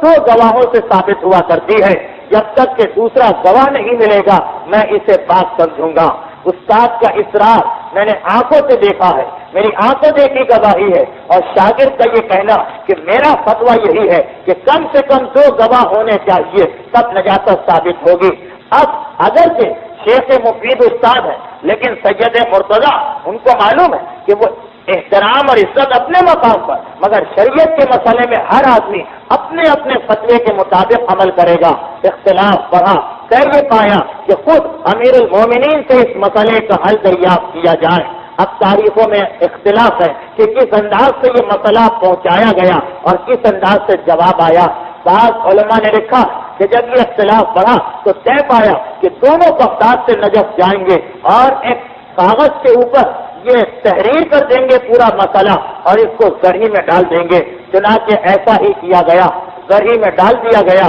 رات کو باہر آ گئے، دروازہ بند کر دیا گیا۔ اگلے دن جب دوبارہ دروازہ کھولا گیا، زرعی کے قریب گئے اور اس پرچے کو اٹھایا تو دیکھا کہ اس کی پشت کے اوپر جواب موجود ہے۔ بعض روایتوں میں ہے کہ نہیں، شیخ مفید نے ایک رات کو خواب میں دیکھا تھا کہ امیر المومنین آئے تھے اور یہ جواب دے گئے تھے، اور بعض روایتوں میں ہے فی المشافہہ، شیخ مفید سے امیر المومنین نے خود آ کے ملاقات کی تھی، خواب میں نہیں، فی المشافہہ، اور آمنے سامنے بیٹھ کر ان کو جواب دیا۔ تو خیر مسئلے کا اختلاف جب بڑھا، ایک کا کہنا ہے کہ میں اس کو نجس کہوں گا، میری آنکھوں کی دیکھی ہوئی بات ہے، دوسرے کا کہنا کہ آپ کی عزت، آپ کا مقام، آپ کا وقار، آپ کا اشتہار، آپ کا علم اپنے مقام پر، مگر فقہ کہتی ہے کہ جب تک کہ دو گواہ نہ ہو نجاست ثابت نہیں ہوتی، میں تو اسے پاک سمجھوں گا۔ تو بس ایک مرتبہ جو جواب آیا، کہاں وہ مولا نے خود آ کے دیا، کہاں وہ خواب میں بتایا، یا کہاں وہ اس کاغذ سے دوسری طرف لکھا گیا ہو جو زرعی سے اٹھایا گیا تھا، جواب یہ تھا کہ انت شیخی و معتمدی والحق مع ولدی علم الخدا، کہ اے شیخ، انت شیخی و معتمدی، مجھے تجھ پر پورا اعتماد ہے، تو میرا معتمد ہے، مجھے تیرے اوپر پورا بھروسہ ہے، لیکن والحق مع ولدی علم الہدا، اس مسئلے میں حق میرے بیٹے علم الہدا کے ساتھ ہے۔ یہ مولا کائنات کا جواب ہے، یہ امیر المومنین کا جواب ہے جو سید مرتضیٰ کے حق میں آ رہا ہے۔ اور جب آپ 2 یا 3 ہفتوں کے بعد شیخ مفید کے حالات سنیں گے، شاید یہ واقعہ اس میں دہرانا پڑے، تو آپ کو صحیح معنوں میں اندازہ ہوگا کہ مجتہدین کے اختلافات سے گھبرانے والے معصوم امام کی مرضی کے خلاف کام کر رہے ہیں۔ اس وقت جو امام نے جواب دیا، کیا ہی بہتر ہوتا کہ امام یہ جواب دے دیتے کہ تم لوگوں کو شرم نہیں آتی ہے، تم بھی مجتہد ہو، وہ بھی مجتہد ہے، تم دونوں نائب امام ہو، تم دونوں حاکم شریعت ہو، تم دونوں شیعہ مذہب کی عزت ہو، تم آپس میں لڑنے لگو گے تو دوسرے کس طرح سے ہدایت پائیں گے؟ تم اگر اختلاف کرو گے تو پوری امت اختلاف کا شکار ہو جائے گی۔ تمہارے درمیان اگر اتنی سی بات پر اتفاق نہیں ہو سکتا ہے تو اس کا مقصد یہ کہ تم لوگوں کو لڑانا چاہتے ہو۔ میرا مولا سب کچھ کہہ سکتا تھا، سب کچھ لکھ سکتا تھا، لیکن میرے مولا نے کوئی ایسی بات نہیں لکھی، بلکہ وہ جواب دیا، ایسا جواب دیا کہ شیخ کے بارے میں بھی کہا تم پر مجھے پورا اعتماد اور بھروسہ ہے، تم اپنے مقام پر صحیح ہو، اور میرا بیٹا بھی حق پر ہے، وہ اپنے مقام کے اوپر صحیح ہے۔ خود یہ واقعہ بیان ترین ثبوت ہے، ایک ایسا مسئلہ جس میں اگر آپ سوچے بھی تو اختلاف کی کیا گنجائش ہے۔ بہت جھگڑا پڑ رہا تھا سید مرتضیٰ، جن کی دولت اور مال کی کیفیت آپ نے سنی، کسی کنیز یا غلام کو دیتے وہ زین کو دھو کے لے آتا۔ یہ کوئی ایسا مسئلہ نہیں جس میں اختلاف اتنا بڑھایا جائے کہ بات علی تک پہنچے، اور پھر علی بھی اس مسئلے کو اتنی اہمیت دے کہ واقعاً اس کا جواب پہنچا دے۔ کتنا چھوٹا مسئلہ ہے، لیکن اس چھوٹے مسئلے پر جہاں اختلاف کا تو موقع ہی نہیں ہونا چاہیے تھا، ننھے بچے لڑے تو کوئی بات بھی ہے، لیکن 2 مجتہد، 2 نائب امام لڑے اور ایسے مسئلے پر۔ لیکن خود یہ واقعہ اس بات کا ثبوت ہے کہ اگر مجتہدین میں اختلاف ہو تو کسی کو نہ گھبرانا چاہیے، نہ پریشان ہونا چاہیے، نہ کسی پر اعتراض کرنا چاہیے، ہر ایک اپنے راستے پر چلے۔ شیخ نے دیکھا نجس ہے، وہ اس کو نجس سمجھیں، سید مرتضیٰ کے نزدیک گواہی ثابت نہیں ہوئی، وہ اسے پاک سمجھیں، چاہے چاند کا مسئلہ ہو، چاہے دنیا کا کوئی بھی مسئلہ ہو، اختلاف مجتہدین سے گھبرائے نہیں۔ اب اس پر معصوم امام نے تصدیق کی مہر کو ثبت کر دیا ہے، اور اختلاف مجتہدین کو معصوم امام نے ایک عزت اور وقار عطا فرمایا ہے۔ لیکن یہ واقعہ خود اس بات کی گواہی ہے کہ کتنا بلند مقام تھا ان مجتہدین کا امام کی بارگاہ میں، کتنا بلند مقام کا سید مرتضیٰ کا معصوم امام کی بارگاہ میں کہ اس انداز سے امام سوال کا جواب دے رہے ہیں۔ البتہ ضمنی طور پر اتنا بتاتا چلوں کہ یہ ایک فقہی مسئلہ آج کے مثلا آیت اللہ کوئی نے یہ کہا ہے کہ ایک گواہ کی نجاست، ایک گواہ کی گواہی سے بھی نجاست ثابت ہو جاتی، یہ سید مرتضیٰ کا اپنا فتویٰ تھا۔ تو بہرحال آپ اندازہ کریں کتنی جلیل القدر ہستی ہے سید مرتضیٰ کی، کتنا برتر اور بلند مقام ہے سید مرتضیٰ کا۔ اور پھر ساتھ ساتھ ان کے چھوٹے بھائی سید رضی بھی ہیں، وہ خود ایک عظمت کی الگ منزل پر فائز ہیں، ان کی عظمت اپنے مقام پر، سید مرتضیٰ کی عظمت اپنے مقام پر۔ اب آپ نے استاد اور شاگرد کا جھگڑا سنا، اب بھائی بھائی کا بھی جھگڑا سن لیں۔ ایک چھوٹا سا واقعہ، اس کو ہم جھگڑا تو نہیں کہہ سکتے، یہ وہ علمی اختلاف ہے کہ جس سے اجتہاد میں وسعت ہوتی ہے اور دین کو ترقی ہوتی ہے۔ اب سید مرتضیٰ اور سید رضی کا بھی ایک واقعہ سن لیجیے اور اندازہ کریں کہ کس انداز سے اور کس طریقے سے اختلاف عزت اور عظمت کے باوجود جو اختلاف کی جگہ ہوتی ہے وہاں اختلاف کیا جاتا ہے۔ اب سید رضی جو بڑی عجیب ہستی ہے، ان کے واقعات اور حالات اتنے کم ہیں کہ ایک الگ گفتگو کی گنجائش اور وسعت نہیں ہے ہمارے پاس، ورنہ ان کے بھی کچھ واقعات میں بیان کر دیتا، لیکن ان کا اپنا ایک مقام ہے، فکر ان کی اپنی ایک فکر ہے، سید مرتضیٰ کی اپنی۔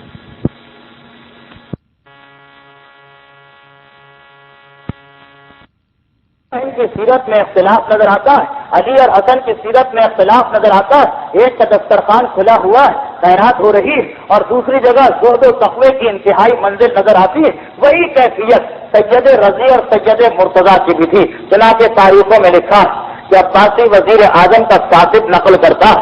کہ میں ایک مرتبہ بیٹھا ہوا تھا وزیر اعظم کے پاس کہ اتنے میں حاجب آیا دربار، وہ آیا جو پہرے دار دروازے پر کھڑا ہے، چپراسی آیا اور آ کر کہا کہ سید مرتضیٰ تشریف لائے ہیں۔ کاتب کہتا ہے کہ میں نے دیکھا کہ وزیر اعظم نے حکم دیا کہ جاؤ انہیں بلا کے لاؤ۔ حاجب بلا کے لایا، وزیر اعظم کھڑے ہوئے، بڑے عزت و احترام کے ساتھ ان سے ملاقات کی، بڑی تواضع کے ساتھ انہیں بٹھایا اپنے پہلو میں، اور جب تک گفتگو ہوتی رہی تو بڑے ادب کے ساتھ ان سے گفتگو کرتے رہے۔ گفتگو ختم ہو گئی تو انہیں بڑے احترام کے ساتھ رخصت کیا اور وہ چلے گئے۔ تھوڑی دیر گزری، پھر وہ حاجب آیا، پھر وہ پہرے دار آیا، اور آنے کے بعد اب یہ کہا کہ سید رضی آئے ہیں۔ یہ کاتب کہتا ہے کہ جب حاجب نے یہ کہا تو میں نے دیکھا کہ ایک مرتبہ گھبرا کے وزیر اعظم کھڑا ہو گیا، دوڑتا ہوا دروازے کی جانب چلا، دالان کے باہر جا کے کھڑا ہو گیا، وہاں جا کے سید رضی کا احترام کے ساتھ استقبال کیا اور اپنے ساتھ لے کے آیا۔ جتنی دیر بیٹھے رہے وہ مسلسل عزت و احترام کا مظاہرہ کرتا رہا، اور جب سید رضی واپس چلے تو میں نے دیکھا کہ وزیر اعظم ان کے ساتھ ساتھ چلا اور دروازے کے آخر تک جا کر انہیں رخصت کیا۔ کاتب نقل کرتا کہ جب وزیر اعظم واپس آ کے بیٹھ گیا تو ایک مرتبہ میں نے حیران ہو کر اسے دیکھا اور کہا کہ ایک بات کو بتائیے، سید مرتضیٰ اکبر بھی ہیں، عالم بھی ہیں، یعنی عمر میں بھی بڑے ہیں، علم میں بھی بڑے ہیں، پھر بھی آپ نے اسی مقام پر ان کا استقبال کیا اور اسی مقام سے انہیں رخصت کر دیا، لیکن سید رضی جن کی عمر بھی کم ہے اور جن کا علم بھی بہرحال سید مرتضیٰ کے مقابلے میں تو کم ہے، ان کے لیے آپ وہاں تک گئے، استقبال کر کے لائے اور رخصت کرنے کے لیے بھی وہاں تک گئے، آخر اس کا سبب کیا ہے؟ تو جواب دیا کہ میں سید مرتضیٰ کا بھی احترام کرتا ہوں، لیکن سید رضی کے کردار کا مجھ پر بے انتہا اثر ہے۔ کاتب کہتا ہے کہ آپ نے آخر دونوں میں کیا فرق دیکھا؟ تو کہا کہ بس ایک مرتبہ ایسا ہوا تھا کہ ایک نہر کھودنا تھی پانی لانے کے لیے بغداد شہر کی جانب، ایک نہر کو کھودنا تھا، نہر کھودی جا رہی تو سید مرتضیٰ کا ایک گاؤں جو تھا وہ بھی اس نہر کے راستے میں آ رہا تھا، اور جب نہر کھودی جاتی تو ان کی زمین سے بھی اس نہر کو نکالنا پڑتا، جس زمین کی قیمت 16 درہم تھی۔ تو سید مرتضیٰ کا خط میرے پاس آیا اور اس میں انہوں نے مجھ سے یہ خواہش ظاہر کی کہ میں اس انداز سے نہر کھودوں کہ ان کی جائیداد کو کوئی نقصان نہ پہنچے، اور شرم یہ بات اپنی جگہ بالکل صحیح، بلکہ استحباب کی منزل میں ہے اپنے حق کو ضائع ہونے سے بچانا۔ اب کاتب کہتا کہ ایک طرف تو سید مرتضیٰ کے میں نے اس خط کو دیکھا، وزیر اعظم کاتب سے کہہ رہا ہے، اور پھر کہتا کہ ایک ایسا ہی اتفاق ایک مرتبہ سید رضی کے معاملے میں پیش آیا، ان کے یہاں بیٹے کی ولادت ہوئی تو میں نے 1000 دینار بطور تحفہ ان کی خدمت میں بھجوا۔ سید رضی کے بارے میں تاریخ میں یہ تحریر کہ وہ اتنے خوددار اور غیرت مند آدمی تھے کہ کبھی کسی سے کچھ وصول نہیں کیا کرتے، حتیٰ یہ کہ اپنے سگے باپ سے بھی کوئی ہدیہ اور تحفہ نہیں لیا کرتے۔ جب وزیر اعظم نے بیٹے کی پیدائش کی خوشی میں، سید رضی کے بیٹے کی پیدائش کی خوشی میں 1000 دینار ان کی طرف بھجوا، تو کہتا ہے وزیر اعظم کہ واپس آ گیا میرا تحفہ، اور سید رضی کا پیغام بھی آ گیا کہ ہم کسی سے کوئی ہدیہ قبول نہیں کیا کرتے۔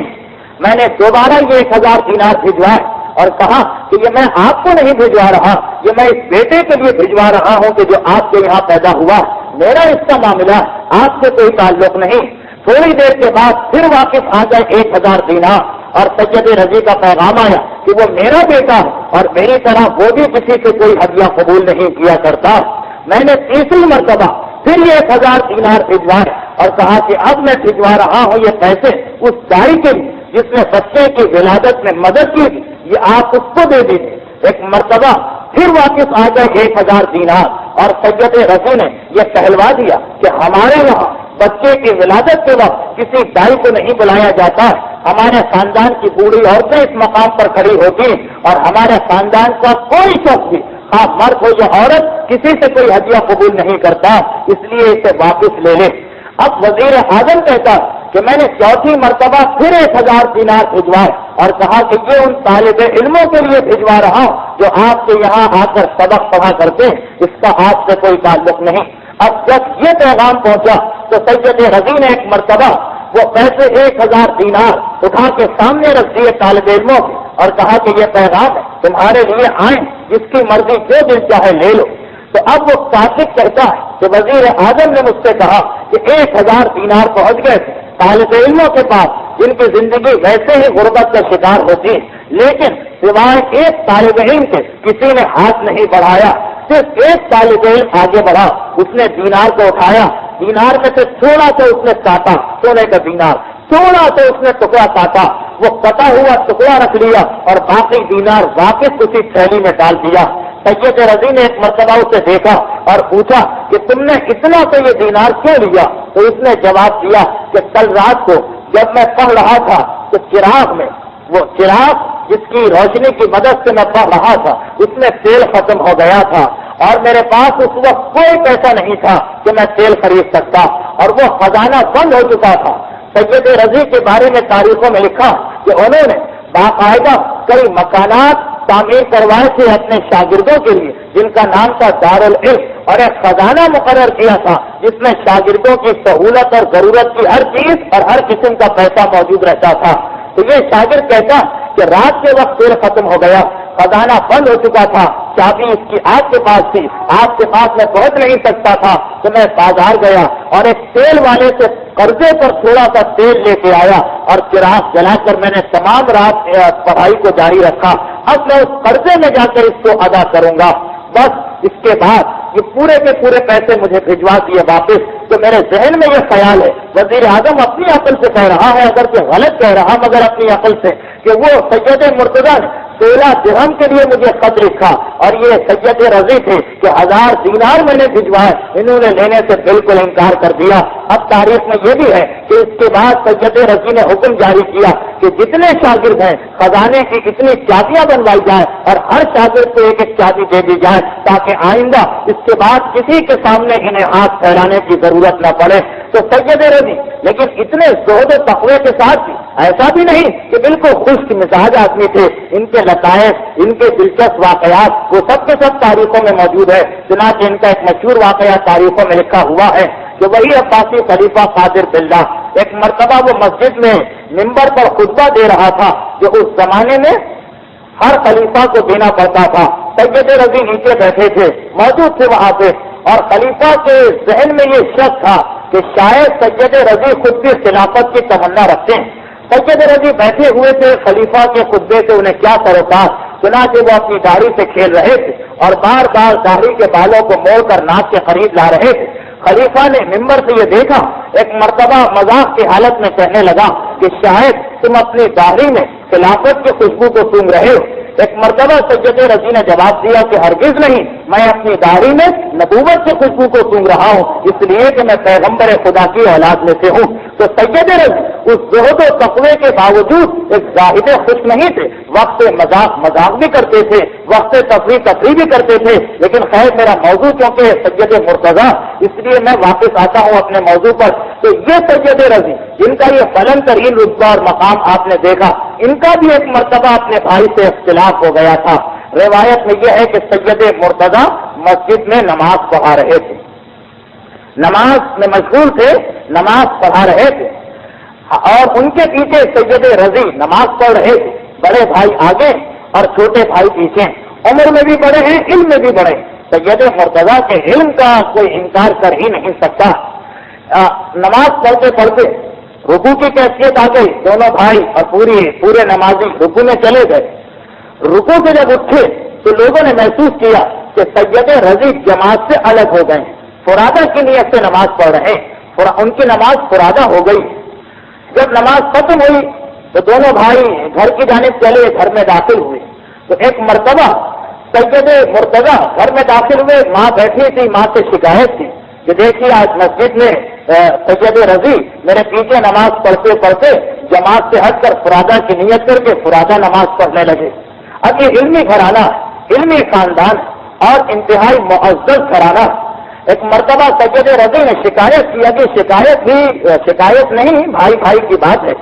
تو ماں نے پوچھا اپنے بیٹے سید رضی سے کہ آخر کیا بات ہے، تم دوران نماز الگ کیوں ہو گئے جماعت سے، فرادہ کی نیت سے نماز کیوں پڑھی؟ تو ایک مرتبہ سید رضی نے جواب دیا کہ میں نے حالت نماز میں دیکھا کہ جب میرے بھائی رکوع کے اندر گئے تو ان کے ذہن میں فقہ کے کچھ مسئلے آ گئے اور حیض کا ایک مسئلہ ان کے ذہن میں آ گیا، جس پر وہ غور کرنے لگے کہ اس مسئلے کا کیا جواب ہوگا۔ جب میں نے اپنے بھائی کو خون میں ہوتا کھاتے ہوئے دیکھا تو فوراً میں نے فرادہ کی نیت کر لی تاکہ میری نماز مکمل اور کامل ہو جائے، اسی لیے میں الگ ہو گیا تھا۔ سید مرتضیٰ نے سنا تو صرف اتنا جواب دیا کہ اگر میں اس وقت ایک فقہی مسئلے پہ غور و فکر کر رہا تھا، اس لیے میری توجہ نماز سے ہٹ گئی تھی اور تم الگ ہو گئے تھے، تو تم اپنے بارے میں کہو، تمہارا اپنے بارے میں کیا خیال ہے؟ تم بھی تو بجائے نماز پڑھنے کے میرے دل کو دیکھتے چلے جا رہے تھے، تمہاری توجہ بھی نماز کی جانب مکمل تو نہ تھی، کامل تو نہ تھی، میں مسئلے پر غور کر رہا تھا، تم میرے دل پر غور کر رہے تھے، دونوں کی توجہ 100% تو خدا کی جانب نہ رہی تھی۔ سید رضی نے غلطی کا اعتراف کیا کہ ہاں واقعاً اگر آپ سے یہ غلطی ہوئی تو مجھ سے بھی یہ غلطی ہوئی تھی۔ تو غرض یہ کہ ان واقعات سے اندازہ ہوتا ہے کہ روحانیت کی کس منزل پر یہ لوگ فائز تھے، کتنا بڑا مرتبہ اور کتنا بلند مقام تھا ان فائزوں کا، اور خاص طور پر سید رضی کا۔ اب تک کی سید مرتضیٰ کا مقام اب تک کی گفتگو سے آپ کے ذہن میں آ گیا ہوگا کہ کس انداز سے یہ وہ خاندان تھا جس کا مسلسل سلسلہ معصومین سے تھا، اور اسی معصومین کے سلسلے سے منسلک ہونے کی بنا پر بعض اوقات ایسے واقعات بھی ان کے نظر آ جاتے ہیں کہ انسان سوچنے لگتا ہے کہ یہ تو کہیں معجزہ تو نہیں ہے کہ یہ دکھا رہے ہیں۔ سید مرتضیٰ کا ایک بہت مشہور واقعہ تاریخوں میں موجود ہے کہ سید مرتضیٰ پرانے بغداد میں رہتے تھے، اور بغداد بہت بڑا شہر کا پھیلنے لگا تھا، اس کے مکانات وسیع ہونے لگے تھے، تو دریا کے دوسری جانب نیا بغداد بن گیا تھا۔ پرانا بغداد دریا سے اس طرف تھا، نیا بغداد دریا کے دوسری طرف تھا، دریا دجلہ، اور دریا کے اوپر ایک پل تھا جو صبح کو کھولا جاتا تھا، شام کو بند کر دیا جاتا تھا۔ سید مرتضیٰ پرانے بغداد میں محلہ کرخ کی مسجد میں درس دیا کرتے تھے۔ ان کے شاگردوں میں سے ایک شاگرد ایسا تھا جو نئے بغداد میں رہا کرتا تھا۔ وہ شاگرد مکان اس کا وہاں کا روزانہ آتا تھا سبق پڑھنے کے لیے، لیکن جب وہ پہنچتا تھا سید مرتضیٰ کے پاس تو یا تو سبق ختم ہو چکا ہوتا تھا یا آدھے سے زیادہ سبق گزر چکا ہوتا تھا۔ وہ بڑا پریشان ہوا، بڑا گھبرایا، سید مرتضیٰ کے پاس پہنچا کہ میں آپ کے پاس آتا ہوں، دیر ہو جاتی ہے، سبق ختم ہو جاتا۔ سید مرتضیٰ نے پوچھا کہ دیر سے آنے کی وجہ کیا ہے؟ تو کہا کہ وہ پل جو ہے وہ دیر سے کھلتا ہے، میں کھڑا رہتا ہوں، انتظار کرتا ہوں، پل بند ہے، جیسے ہی پل کھلتا ہے فوراً میں بھاگتا ہوں، لیکن اس وقت تک یہ درس ختم ہو چکا ہوتا ہے یا آدھے سے زیادہ ہو چکا ہوتا ہے۔ آپ کوئی ایسا طریقہ بتائیے کہ میری یہ پریشانی دور ہو جائے۔ سید مرتضیٰ نے کاغذ پر کچھ لکھا، کہا کہ میں ایک دعا لکھ رہا ہوں، کاغذ کو موڑ کے بند کیا اور اس کے بعد اس شخص کے حوالے کیا اور کہا کہ اسے ہاتھ میں لے کر جب تو چلنا اسے ہاتھ میں لے کر پانی کے اوپر کھڑے ہو جانا، تو میرے پاس خیریت سے آ جائے گا، لیکن خبردار اسے کھول کے نہ دیکھنا، یہ مت پڑھنا کہ اس کے اندر کون سی دعا لکھی گئی۔ شاگرد کو نعمتیں غیر مترقبہ ہاتھ میں آ گئی، خوش گھر آیا۔ اگلا دن آیا تو وہ سویرے گھر سے نکلا، پل بند ہے، کاغذ کے پردے کو ہاتھ میں تھاما اور اس کے بعد اللہ کا نام لے کے پانی پہ قدم رکھا۔ اس کا پاؤں تک گیلا نہ ہوا، جوتے کا تلا تک گیلا نہ ہوا، اور اتنے اطمینان کے ساتھ پانی پہ چلتا ہوا آیا کہ جیسے کوئی خشکی کے اوپر چل رہا، اور سید مرتضیٰ کے درس میں حاضر ہو گیا۔ اب تو روزانہ اس کا یہی کام ہے، درس میں آنے لگا، وقت پہ پہنچ جاتا، روزانہ اسی انداز سے آتا ہے۔ ایک دن اس کے دل میں یہ خیال پیدا ہوا کہ پتہ نہیں اس کاغذ پر کون سی اہم ترین دعا لکھی ہوئی، اگر میں اسے کھول کر دیکھ لوں تو کیا حرج، میں دوسروں کو بھی فائدہ پہنچا سکوں گا۔ یہ خیال کر کے اس نے کاغذ کو کھولا، جب کاغذ کو کھولا تو صرف بسم اللہ الرحمن الرحیم لکھا ہوا تھا۔ اس دعا کو اس نے پڑھا، صرف بسم اللہ لکھا ہوا، دل میں ایک لمحے کے لیے خیال آیا صرف بسم اللہ، اور اس کی وجہ سے اتنا بڑا معجزہ اور اتنی بڑی کرامت ہو رہی۔ خیر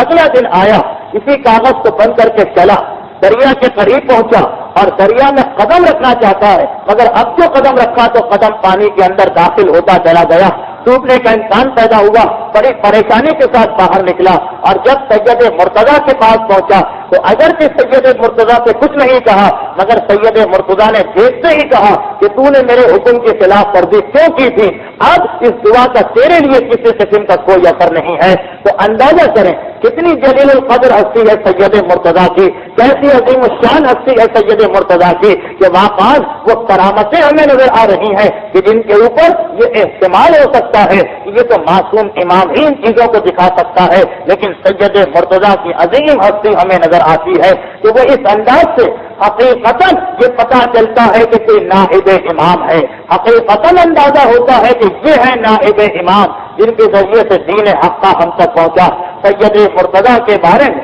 ایک واقعہ اور تاریخوں میں لکھا کہ ہاں اگر ایک جانب اتنا بڑا مقام اور مرتبہ تو دوسری جانب اگر ذرا سی بھی غلطی ہو جاتی ہے تو معصوم ناراض بھی ہو جاتے ہیں، معصوم ناراضگی کا بھی اظہار کرتے ہیں۔ چنانچہ صاحب قصص العلماء نقل کرتے ہیں کہ ایک مرتبہ سید مرتضیٰ کا زمانہ ہے، بغداد اپنی پوری بہار پر ہے، اور آہستہ آہستہ کیونکہ آل گویا کے ہاتھ میں حکومت آ چکی، اور یہ وہ خاندان ہے کہ جو محب اہل بیت خاندان تھا۔ حاکم وقت انہوں نے عباسی خلیفہ کو رکھا، لیکن خود وزیر اعظم کے نام سے اصل حکومت چلا رہے ہیں۔ چنانچہ نجف اشرف کی جانب توجہ دی گئی، امیر المومنین کا روضہ تعمیر ہونے لگا، سونے اور چاندی سے اس روضے کی تزئین کی جانے لگی، ظاہروں کی تعداد میں اضافہ ہونے لگا۔ تو ایک مرتبہ ایک فقیر نجف اشرف پہنچا، جب اس کمرے میں داخل ہوا کہ جس میں زری مبارک تھی تو اس کی نگاہ پڑی کہ زری کے اوپر چاروں طرف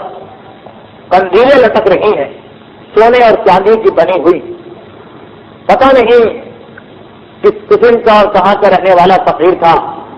درویش سیدھا زری کے پاس گیا اور جا کر کہنے لگا کہ یا امیر المومنین، یہ آپ کی قبر کے اوپر سونے اور چاندی کی بنی ہوئی قندیلیں لٹک رہی، آپ کے لیے تو یہ بیکار، آپ کو تو ان کی ضرورت نہیں، مولا اس میں سے ایک قندیل مجھے عنایت کر دیجیے، اگر ایک قندیل مجھے مل گئی اسے فروخت کر کے میں اپنی زندگی بھر کے لیے راحت و آرام کا سامان کر لوں گا۔ زری پر کھڑا ہو کر یہ دعا کر رہا کہ ایک مرتبہ ایک قندیل ٹوٹ کر زمین پر گری اور اس کے قدموں کے قریب گری، فوراً آگے بڑھا اسے اٹھانا چاہتا کہ جو خدام موجود جو اس مکان کے خادم تھے انہوں نے اسے چھینا اور چھین کر دوبارہ اسے اوپر جا کے لٹکا دیا۔ یہ شخص واپس چلا گیا۔ اگلا دن آیا، پھر یہ پہنچا، زری پر کھڑا ہو کر پھر اس نے وہی گزارش کی، یا امیر المومنین، میں فقیر ہوں، میں غریب ہوں، میں حاجت مند ہوں، آپ کے لیے بیکار ہے، میرے لیے کارآمد، مجھے عنایت کر دیجیے قندیل۔ اور پھر ایک مرتبہ وہ قندیل ٹوٹ کر گری اور اس کے قدموں کے پاس پہنچی، جھک کے اٹھانا چاہتا کہ ایک مرتبہ پھر ایک خادم آیا اور اس کو اٹھا کر دوبارہ اس کی جگہ پہ لگا دیا۔ تیسرے دن بھی جب یہی واقعہ پیش آیا، تیسرے دن بھی جب یہی بات پیش آئی تو خدام بھی حیران اور پریشان ہوئے، اب کیا کریں؟ اب کیا کریں؟ کیونکہ وہ زمانہ ایسا تھا کہ آل محمد کے ماننے والے بہرحال مذہبی اصولوں سے واقف تھے، اس لیے اپنی عقل سے فیصلہ نہیں کیا اور کہا کہ مجتہد عالم موجود ہے، سید مرتضیٰ سے جا کے اس مسئلے کا حل دریافت کرے۔ سید مرتضیٰ کے پاس آدمی کو دوڑایا گیا، سید مرتضیٰ نے کہا کہ قطعاً نہیں، اس کو کچھ نہ دینا، یہ روزے کے وقت شدہ چیزیں ہیں، اس خنزیر کو وہیں پہ لٹکا دو اور اس شخص کو محروم کر دو۔ چنانچہ اس خنزیر کو تیسرے دن بھی خدام نے لٹکا دیا اور وہ درویش باہر چلا گیا۔ سید مرتضیٰ دن بھر ہزاروں مسئلے پوچھے جاتے ہیں اور وہ سب کا جواب دیتے ہیں، ذہن میں بھی نہ رہا تھا، چنانچہ بات ختم ہو گئی۔ رات کو سو تو خواب میں دیکھا کہ معصومہ کونین فاطمہ الزہرا سلام اللہ علیہا تشریف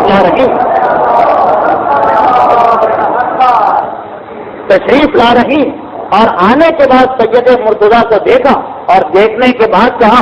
کہ کیا تجھے نہیں پتا کہ ہر فرقے میں ہر قوم میں ایک دیوانہ ہوتا ہے اور یہ درویش یہ فقیر ہم آل محمد کا دیوانہ ہے، جو کچھ اسے مل رہا تھا وہ ہم اسے عطا کر رہے تھے، اب تیری ذمہ داری کہ تو یہ تحفہ بھی اسے دے اور اس کے بعد اسے اپنے آپ سے راضی کر لے، ورنہ ہم تم سے راضی نہ ہوں گے۔ اور یہ اتنا سننا تھا اور سید مرتضیٰ کی آنکھ کھل گئی۔ یہ آپ کے ذہن میں رہے کہ شاید اس واقعے پر ایک اشکال پیدا ہو سکتا ہے کہ اس انداز سے بیوی کا آنا، لیکن یہ آپ کے ذہن میں رہے کہ جو کہ سید مرتضیٰ ایک سید اور قیامت تک کے جتنے سید ہیں وہ سب کے سب فاطمہ کی محرم ہے، فاطمہ کی اولاد میں ہے، اس لیے فاطمہ کے محرم ہے اور ان کے اور رسول کی بیٹی کے درمیان کسی قسم کا پردہ واجب نہیں۔ غرض یہ کہ سید مرتضیٰ کی آنکھ کھل گئی اور ادھر تاریخ یہ بتاتی ہے کہ وہ درویش اپنے مقام پر سو رہا تھا کہ اس نے بھی خواب میں دیکھا، وہ بھی کوئی سید فقیر تھا، اس نے بھی خواب میں دیکھا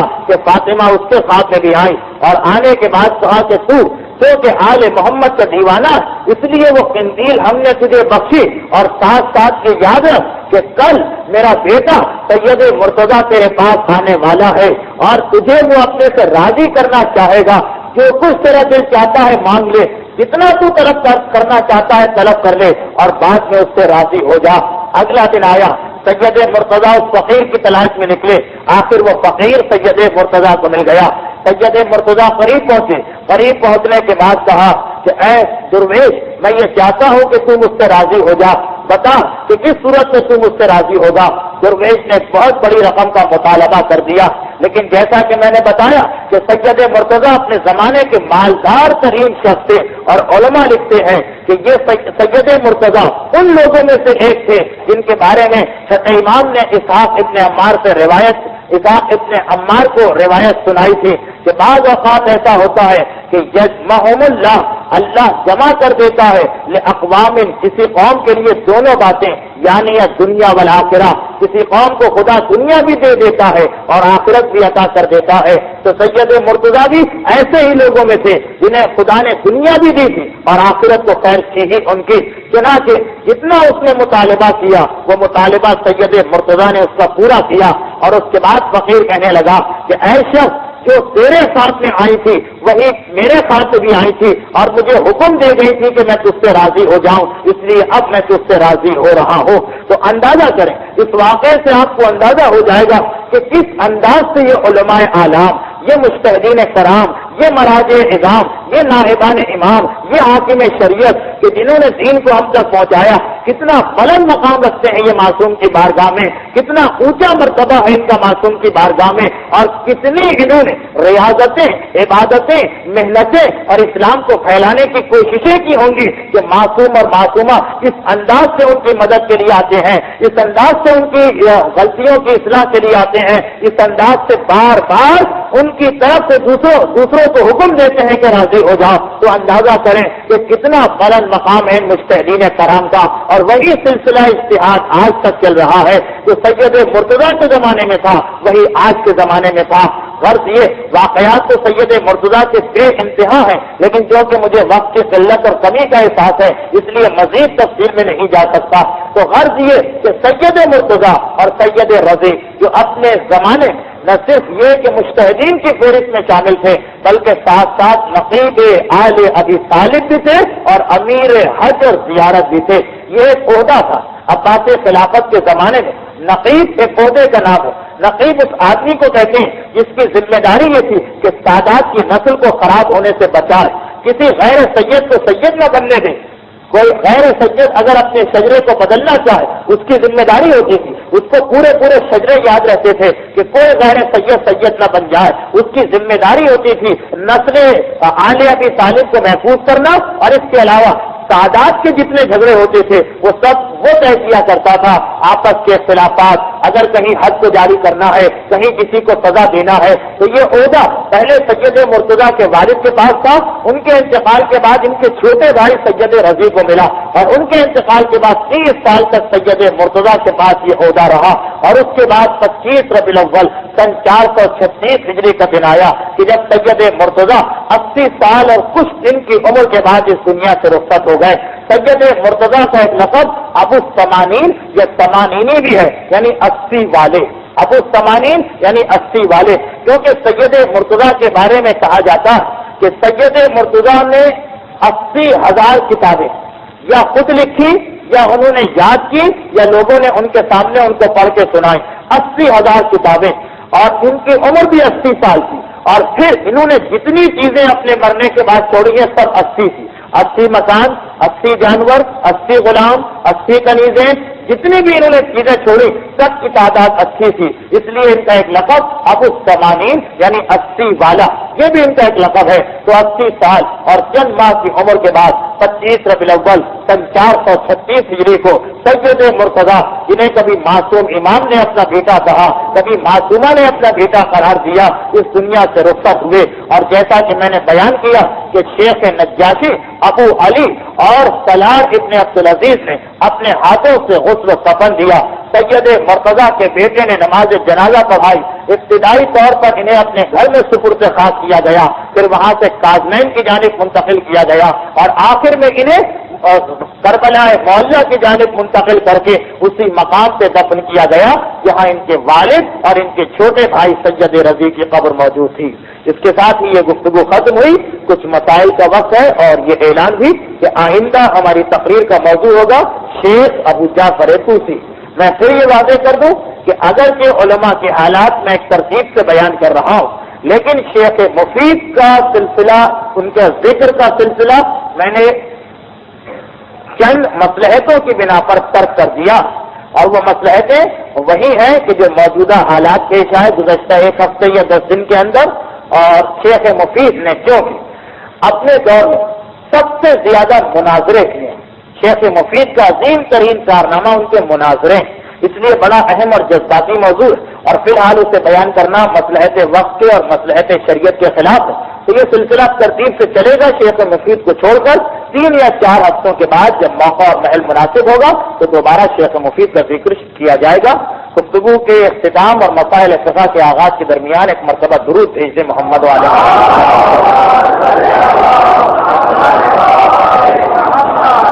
ہماری پہلی تقریر کا عنوان تھا بینک میں پیسہ رکھوانا. دوسری تقریر میں فقہی مسائل کے سلسلے میں ایران کی زیارت کا مسئلہ بیان کیا گیا تھا. اور آج اگرچہ ترتیب کے اعتبار سے بینک ہی کے سلسلے کا ایک مسئلہ آنا چاہیے, یعنی بینک سے قرضہ لینا, لیکن اس مسئلے کو اس لیے کہ بہرحال وہ گزشتہ واقعات کی بنا پر کیونکہ لوگوں کو یہ یقین نہیں تھا کہ یہ سلسلہ آج ہوگا ہی, اس لیے کچھ لوگ بھی کم ہیں. اس سلسلے کو میں آئندہ چوتھی تقریر میں بیان کروں گا. جو 12 منٹ بچتے ہیں اب ہمارے پاس, اس میں میں ایک اور فقہی مسئلہ بیان کرنا چاہتا ہوں. یہ فقہی مسئلہ جو میں بیان کر رہا ہوں اگرچہ بظاہر اس مسئلے کو بیان کرنے کی کوئی ضرورت نہیں ہے, لیکن اس مسئلے میں کیونکہ میں نے لوگوں کو بہت ٹھوکر کھاتے اور بہت غلطیاں کرتے دیکھا, اس لیے اس کو بیان کر رہا ہوں. ہو سکتا ہے کہ یہ عام طور پر اتنا پیش نہ آتا ہو, لیکن بہرحال غلطیاں بہت زیادہ ہیں اور بہت غلط انداز سے یہ مسئلہ مشہور ہے, اس لیے میں اس کی طرف تفصیل میں جا رہا ہوں. اور وہ مسئلہ ہے سجدے کا ایک مسئلہ. سجدے کا ایک مسئلہ. اب وہ کیا مسئلہ ہے؟ وہ مسئلہ یہ ہے کہ عام طور پر یہ تصور ذہنوں میں ہے کہ اگر سجدہ نہ ملے تو ہاتھ پر سجدہ کر لو, تمہاری نماز صحیح ہے.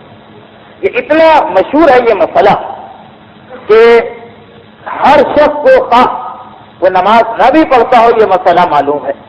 کہ اگر کبھی سجدہ نہ ملے تو ہاتھ کے اوپر سجدہ کر لیا کرو، تمہاری نماز صحیح۔ مجبوری کی حالت میں ہاتھ پر سجدہ جائز ہے۔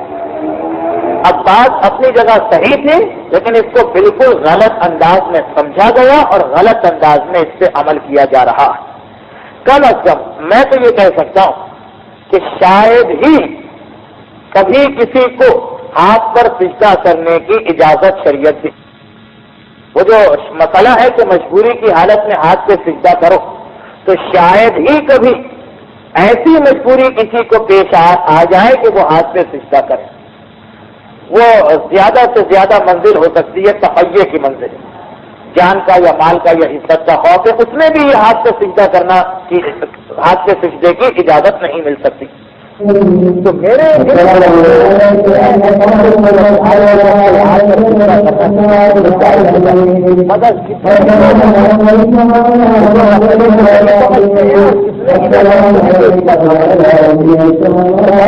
مسئلہ واضح ہو جائے پھر میں اس کی تھوڑی وضاحت کر دوں گا اور وقت جو ہے وہ بھی پورا ہو جائے گا۔ اصل مسئلہ یہ ہے کہ ہمارے یہاں سجدے کے مسئلے کو بھی ذرا سخت بنا دیا گیا ہے۔ ہم نرمی پر اترے ہیں تو اتنی نرمی کہ ذرا سا بھی کسی کو بہانہ ملا اور اس نے ہاتھ پہ سجدہ کر کے اپنی نماز کو صحیح سمجھا، اور سختی پر گئے ہیں تو اتنی سختی کہ سوائے خاک شفا یا مہر کے یا سجدگاہ کے ہم یہ سمجھتے ہیں کہ کسی چیز پر سجدہ ہو ہی نہیں سکتا۔ نہ وہ سختی صحیح ہے نہ یہ نرمی صحیح، مسئلہ دونوں کے بیچ میں ہے۔ مسئلہ یہ ہے کہ شریعت نے سجدے کی اجازت کن چیزوں پر دی ہے۔ تو شریعت کا مسئلہ یہ، البتہ یہ وضاحت بہت ضروری کہ یہ مسائل اختلافی ہیں، میں صرف آیت اللہ خوئی اور آیت اللہ خمینی کے فتوے کو بیان کر رہا ہوں۔ تو مسئلہ شریعت کا یہ ہے کہ سجدہ جو ہے وہ کیا جا سکتا ہے زمین پر، زمین سے مراد وہ جو مٹی ہے زمین کی اس پر، اور ہر اس چیز پر جسے زمین کا حصہ مانا گیا ہے۔ وہ جو خاک ہے، مٹی ہے زمین کی، اس پر، اور ہر اس چیز پر جسے زمین کا حصہ مانا گیا ہے، اور ہر اس چیز پر جو زمین سے بنائی جاتی ہے، اور ہر اس چیز پر جو زمین سے اگتی ہے، زمین سے پیدا ہوتی، لیکن شرط ہے غیر معقول ولا ملبوس۔ شرط یہ ہے کہ زمین سے اگنے والی چیز نہ کھانے میں آتی ہو نہ پہننے میں۔ تو سجدہ جائز ہوا تین ہی چیزیں سمجھی، زمین اور ہر وہ چیز جس کو زمین ہی کا حصہ مانا گیا ہے، اور زمین سے اگنے والی چیز جو غیر معقول ہو، عقل میں کھانے میں نہ آتی ہو، اور غیر ملبوس ہو، لباس میں یا پہننے میں نہ آتی ہو۔ تو اب زمین سے مراد تو یہی مٹی ہے، یہی خاک ہے جو آپ کو کچی زمین نظر آتی ہے، فرش نہ ہو، گلیوں میں، میدانوں میں، بیابانوں میں، جنگلوں میں، یہ ہے زمین، اس کے اوپر سجدہ بالکل صحیح۔ یا جو چیز زمین کا حصہ ہو، اب زمین کے حصے سے مراد ہے پتھر، پہاڑ آپ نے دیکھے ہیں، ٹیلے آپ نے دیکھے ہیں، پتھر جو زمین سے نکلتے ہیں۔ اب یہ پتھر مٹی نہیں ہے، زمین نہیں ہے، مگر زمین کا حصہ ہے، اس لیے اس پتھر پر سجدہ صحیح ہے۔ یا جیسے سنگ مرمر ہے، سنگ اسود ہے، یہ جتنے پتھر ہیں جو زمین کے اندر رہتے ہیں، اور زمین کی مٹی مختلف تغیرات کے نتیجے میں سنگ مرمر وغیرہ بن جاتی ہے، اس پر بھی سجدہ صحیح۔ اگرچہ وہ مٹی نہیں مگر ایسی چیز ہے، ایسا پتھر ہے جسے زمین ہی کا حصہ سمجھا جاتا ہے، اس پر بھی سجدہ صحیح۔ تیسری چیز جو زمین سے اگتی ہے، کھانے میں نہ آتی ہو، پہننے میں نہ آتی ہو۔ چنانچہ لکڑی پر جو ہم سجدہ کرتے ہیں اسی لیے کرتے ہیں کہ لکڑی زمین سے اگتی ہے مگر نہ کھائی جاتی ہے نہ پہنی جاتی ہے۔ درختوں کی چھال پر اسی لیے ہم سجدہ کرتے ہیں، درخت کے پتوں پر اسی لیے سجدہ کرتے ہیں، وہ پتے جو کھانے میں نہیں آتے ہیں، اور وہ پتے جیسے پان ہے یا فرض کی جو پالک ہے جو کھانے میں آ جائے اس پر سجدہ صحیح نہیں۔ تو غرض یہ کہ لکڑی ہے، پتے ہیں، درختوں کی چھال ہے، ان پر سجدہ صحیح ہے۔ اسی طرح سے پھلوں کے وہ چھلکے جو نہیں کھائے جاتے ہیں، وہ پھل جن کے چھلکے کھائے نہیں جاتے ہیں، فرض کیجیے یہ سنترا ہے، موسمبی ہے، آم ہے، تربوز ہے،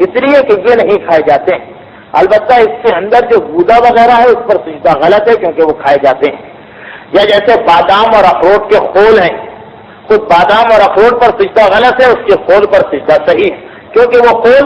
زمین سے اگتا ہے مگر نہ کھانے میں آتا ہے نہ پہننے میں آتا ہے۔ یا جیسے چائے کی پتی،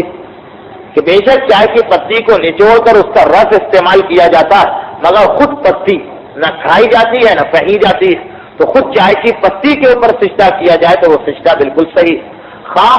وہ درختوں میں لگی ہو یا پودے کی صورت میں ہو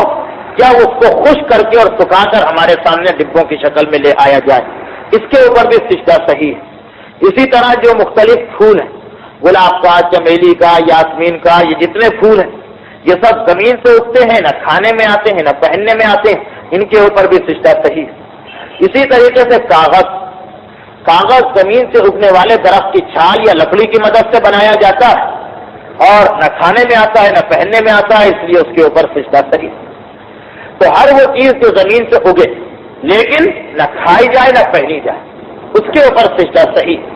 کھانے سے مراد ہے انسانوں کا کھانا، اگر کسی چیز کو جانور کھاتے ہوں اور انسان نہ کھاتے ہوں تو اس کو مانا جائے گا کہ یہ چیز کھانے میں نہیں آتی، اس پر سجدہ صحیح۔ بلکہ آیت اللہ کوئی کہتے کہ وہ چیز کھانے، وہ تو اور مسئلے کو واضح کر دیتے ہیں کہ کھانے میں بھی جو عام حالات میں کھائی جاتی ہو، اگر کسی مجبوری کی وجہ سے کوئی چیز کھانا پڑے، جیسے وہ مثال دیتے ہیں حکمت کی جو دوائیں، گلے بنفشہ ہے یا مختلف جو حکمت کی دوائیں ہیں جو کچھ مخصوص پھولوں یا پتوں سے بنائی جاتی ہیں، تو اب وہ پھول اور پتے استعمال کیے جاتے ہیں، دواؤں میں کھائے جاتے ہیں، مگر کیونکہ عام حالات میں کوئی نہیں کھاتا اس لیے آقا خوئی کے نزدیک اس پر بھی سجدہ صحیح۔ البتہ آقا خمینی منع کرتے ہیں اور کہتے ہیں کہ وہ پتے جو کھائے جاتے ہیں خاص دوا کے طور پر ہی کیوں نہ کھائے جائیں، ان پر بھی سجدہ غلط ہے۔ یہ مسئلہ ہو گیا۔ اب اس کے بعد آئیے ہمارے اپنے مسئلے پر کہ ہاتھ پر سجدہ کیسے صحیح۔ تو شریعت کہتی ہے کہ اگر کبھی ان چیزوں پر سجدہ کرنا ممکن نہ ہو کہ جن پر ہم نے سجدے کی اجازت دی، چلیں میں مسئلہ اور واضح کر دوں، ایک بات رہ گئی، مجھے پتہ نہیں کہ آیت اللہ خمینی کا کیا فتویٰ ہے، یعنی معلوم تو ہے لیکن اس وقت ذہن میں نہیں۔ آیت اللہ خوئی کا فتویٰ مجھے معلوم ہے کہ سیمنٹ کے فرش پر بھی سجدہ صحیح ہے اگر اوپر سے رنگ نہ کیا گیا، اور موزیک کے فرش پر بھی سجدہ صحیح، موزیک کا فرش ہے اس پر بھی سجدہ بالکل صحیح ہے، اور اگر سیمنٹ کا فرش ہے اس پر وہ کوئی سرخ رنگ یا کوئی اور اوپر سے رنگ کی تہنا چڑھائی گئی تو سیمنٹ کے فرش پر بھی سجدہ صحیح۔ آیت اللہ خمینی کا مسئلہ اس وقت ذہن میں نہیں ہے، انشاءاللہ آئندہ بتا دوں گا۔ تو اب اس مسئلے کو ذہن میں رکھیں کہ کن کن چیزوں پر سجدہ کرنا چاہیے۔ اب آئیے مسئلہ کیا ہے؟ مسئلہ یہ ہے کہ اگر کسی کو ایسی چیز نہ مل سکے جس پر سجدہ کیا جا سکتا ہے تو پھر وہ اپنے لباس پر سجدہ کرے گا، اور اگر لباس پر بھی سجدہ نہ کر سکے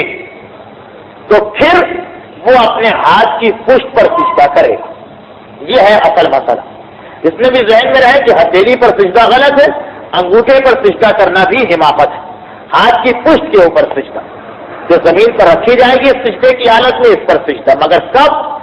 سب سے پہلے وہ چیزیں ڈھونڈی جائیں جن پر سجدہ صحیح، وہ نہ ملے تو نمبر 2 لباس پر سجدہ کریں، وہ نہ ہو تو پھر ہاتھ کی پشت پر سجدے کی اجازت ہے۔ اب آپ دیکھیے کہ ایسا کون سا آدمی ہو سکتا ہے کہ جس کو ہاتھ کی پشت پر سجدہ کرنے کی نوبت آ جائے؟ ٹھیک ہے مہر نہیں ملے مگر اتنی ساری فہرست تو آپ نے سن لی، مٹی ہے، سیمنٹ کا فرش ہے، موزیک کا فرش ہے، پتے ہیں، کاغذ ہے، لکڑی ہے، کاغذ میں وہ نوٹ بھی آ جاتا جو آپ کی جیب میں پڑا اس کے اس حصے پر سجدہ کر لیں جس پر کوئی پرنٹنگ نہیں تو وہ بھی جو ہے مانا جائے گا کہ صحیح سجدہ۔ ان میں سے کوئی چیز نہ ملے تو مثلا پھر اپنے لباس پر سجدہ کر، لباس پر سجدہ واجب جو پہنے ہوئے ہیں، اگر اتنا لمبا کرتا یا قمیض ہے کہ اسے پھیلا کر سجدہ کر سکتے ہیں تو اسی پر، ورنہ اسے اتار کر اس کے اوپر سجدہ کریں، اور یہ بھی ممکن نہ ہو تب جا کر یہ اجازت ہے کہ ہاتھ کے اوپر سجدہ کرو۔ تو موجودہ ماحول اور حالات میں کوئی شخص یہ نہیں کہہ سکتا کہ مجھے کوئی چیز ایسی نہیں مل رہی، بے شک مہر نہیں ملے گی مگر دوسری چیزیں تو ساری موجود کہ جن کی وجہ سے ہاتھ پر سجدہ کرنے کی باری آ ہی نہیں سکتی. اور اب مسئلہ اس میں آ جاتا ہے بعض ایسے ممالک ہیں کہ جہاں پر اگر آپ مہر وغیرہ پر سجدہ کریں تو ایمان جان کو خطرہ ہو جاتا ہے. وہاں پر یہ ہے کہ اب کیا کریں, مہر لا نہیں سکتے, کاغذ نہیں رکھ سکتے, پتہ نہیں رکھ سکتے, جان کو خطرہ ہو جائے گا. تو وہاں پر جہاں جان پر خطرے کی بات آ جائے, ایمان کو چھپانا ضروری ہو, تو وہاں پر ہاتھ پر سجدہ کرنا بھی صحیح نہیں. وہاں پر حکم ہے کہ جو چیز سامنے ہو چاہے وہ قالین ہی کیوں نہ, اس کے اوپر سجدہ کرو. تو غرض یہ کہ میرے ذہن میں تو ایسا کوئی ماحول نہیں کہ جہاں ان میں سے کوئی چیز حتیٰ یہ کہ لباس تک نہ ہو, پھر یہ حکم آئے گا کہ ہاتھ پر سجدہ کیا جائے. تو ایسی مجبوری تو ممکن ہے, ممکن تو ہے, تبھی تو شریعت کا حکم ہے. لیکن 99% جو لوگ ہاتھ پر سجدہ کرتے ہیں وہ غلط فہمی میں کرتے ہیں. بلکہ ایک بات میں اور بتا دوں, رہی جا رہی ہے, بس یہ ختم وقت, وہ یہ کہ مسئلہ تو یہاں تک ہے کہ اگر عقیق یا فیروزے یا کسی اور پتھر کی انگوٹھی ہاتھ میں ہے تو اس پر سجدہ کر لو, ہاتھ پر سجدہ نہ کرو. ہاتھ پر سجدہ بالکل آخر میں کرنے کا حکم ہے. صرف ایک صورت ایسی ہے جب ہاتھ پر سجدہ ممکن ہے آج کل کے ماحول میں. وہ کیا صورت ہے, وقت ختم ہو گیا, وہ انشاءاللہ میں آئندہ بتاؤں گا. لیکن اس مسئلے کو خود بھی توجہ سے سنیں اور جہاں تک ہو سکتا ہے لوگوں کی غلط فہمی نکالیں کہ ہاتھ پر سجدہ کر لو اگر مہر نہ ملے. یہ اپنی نمازیں باطل کی جا رہی ہیں, اپنی نمازیں غلط کی جا رہی ہیں. انشاءاللہ اس مسئلے کو میں جتنا رہ گیا ہے آئندہ مکمل کروں گا. آج کی گفتگو ختم ہوئی. ایک مرتبہ درود بھیج دیں محمد والے.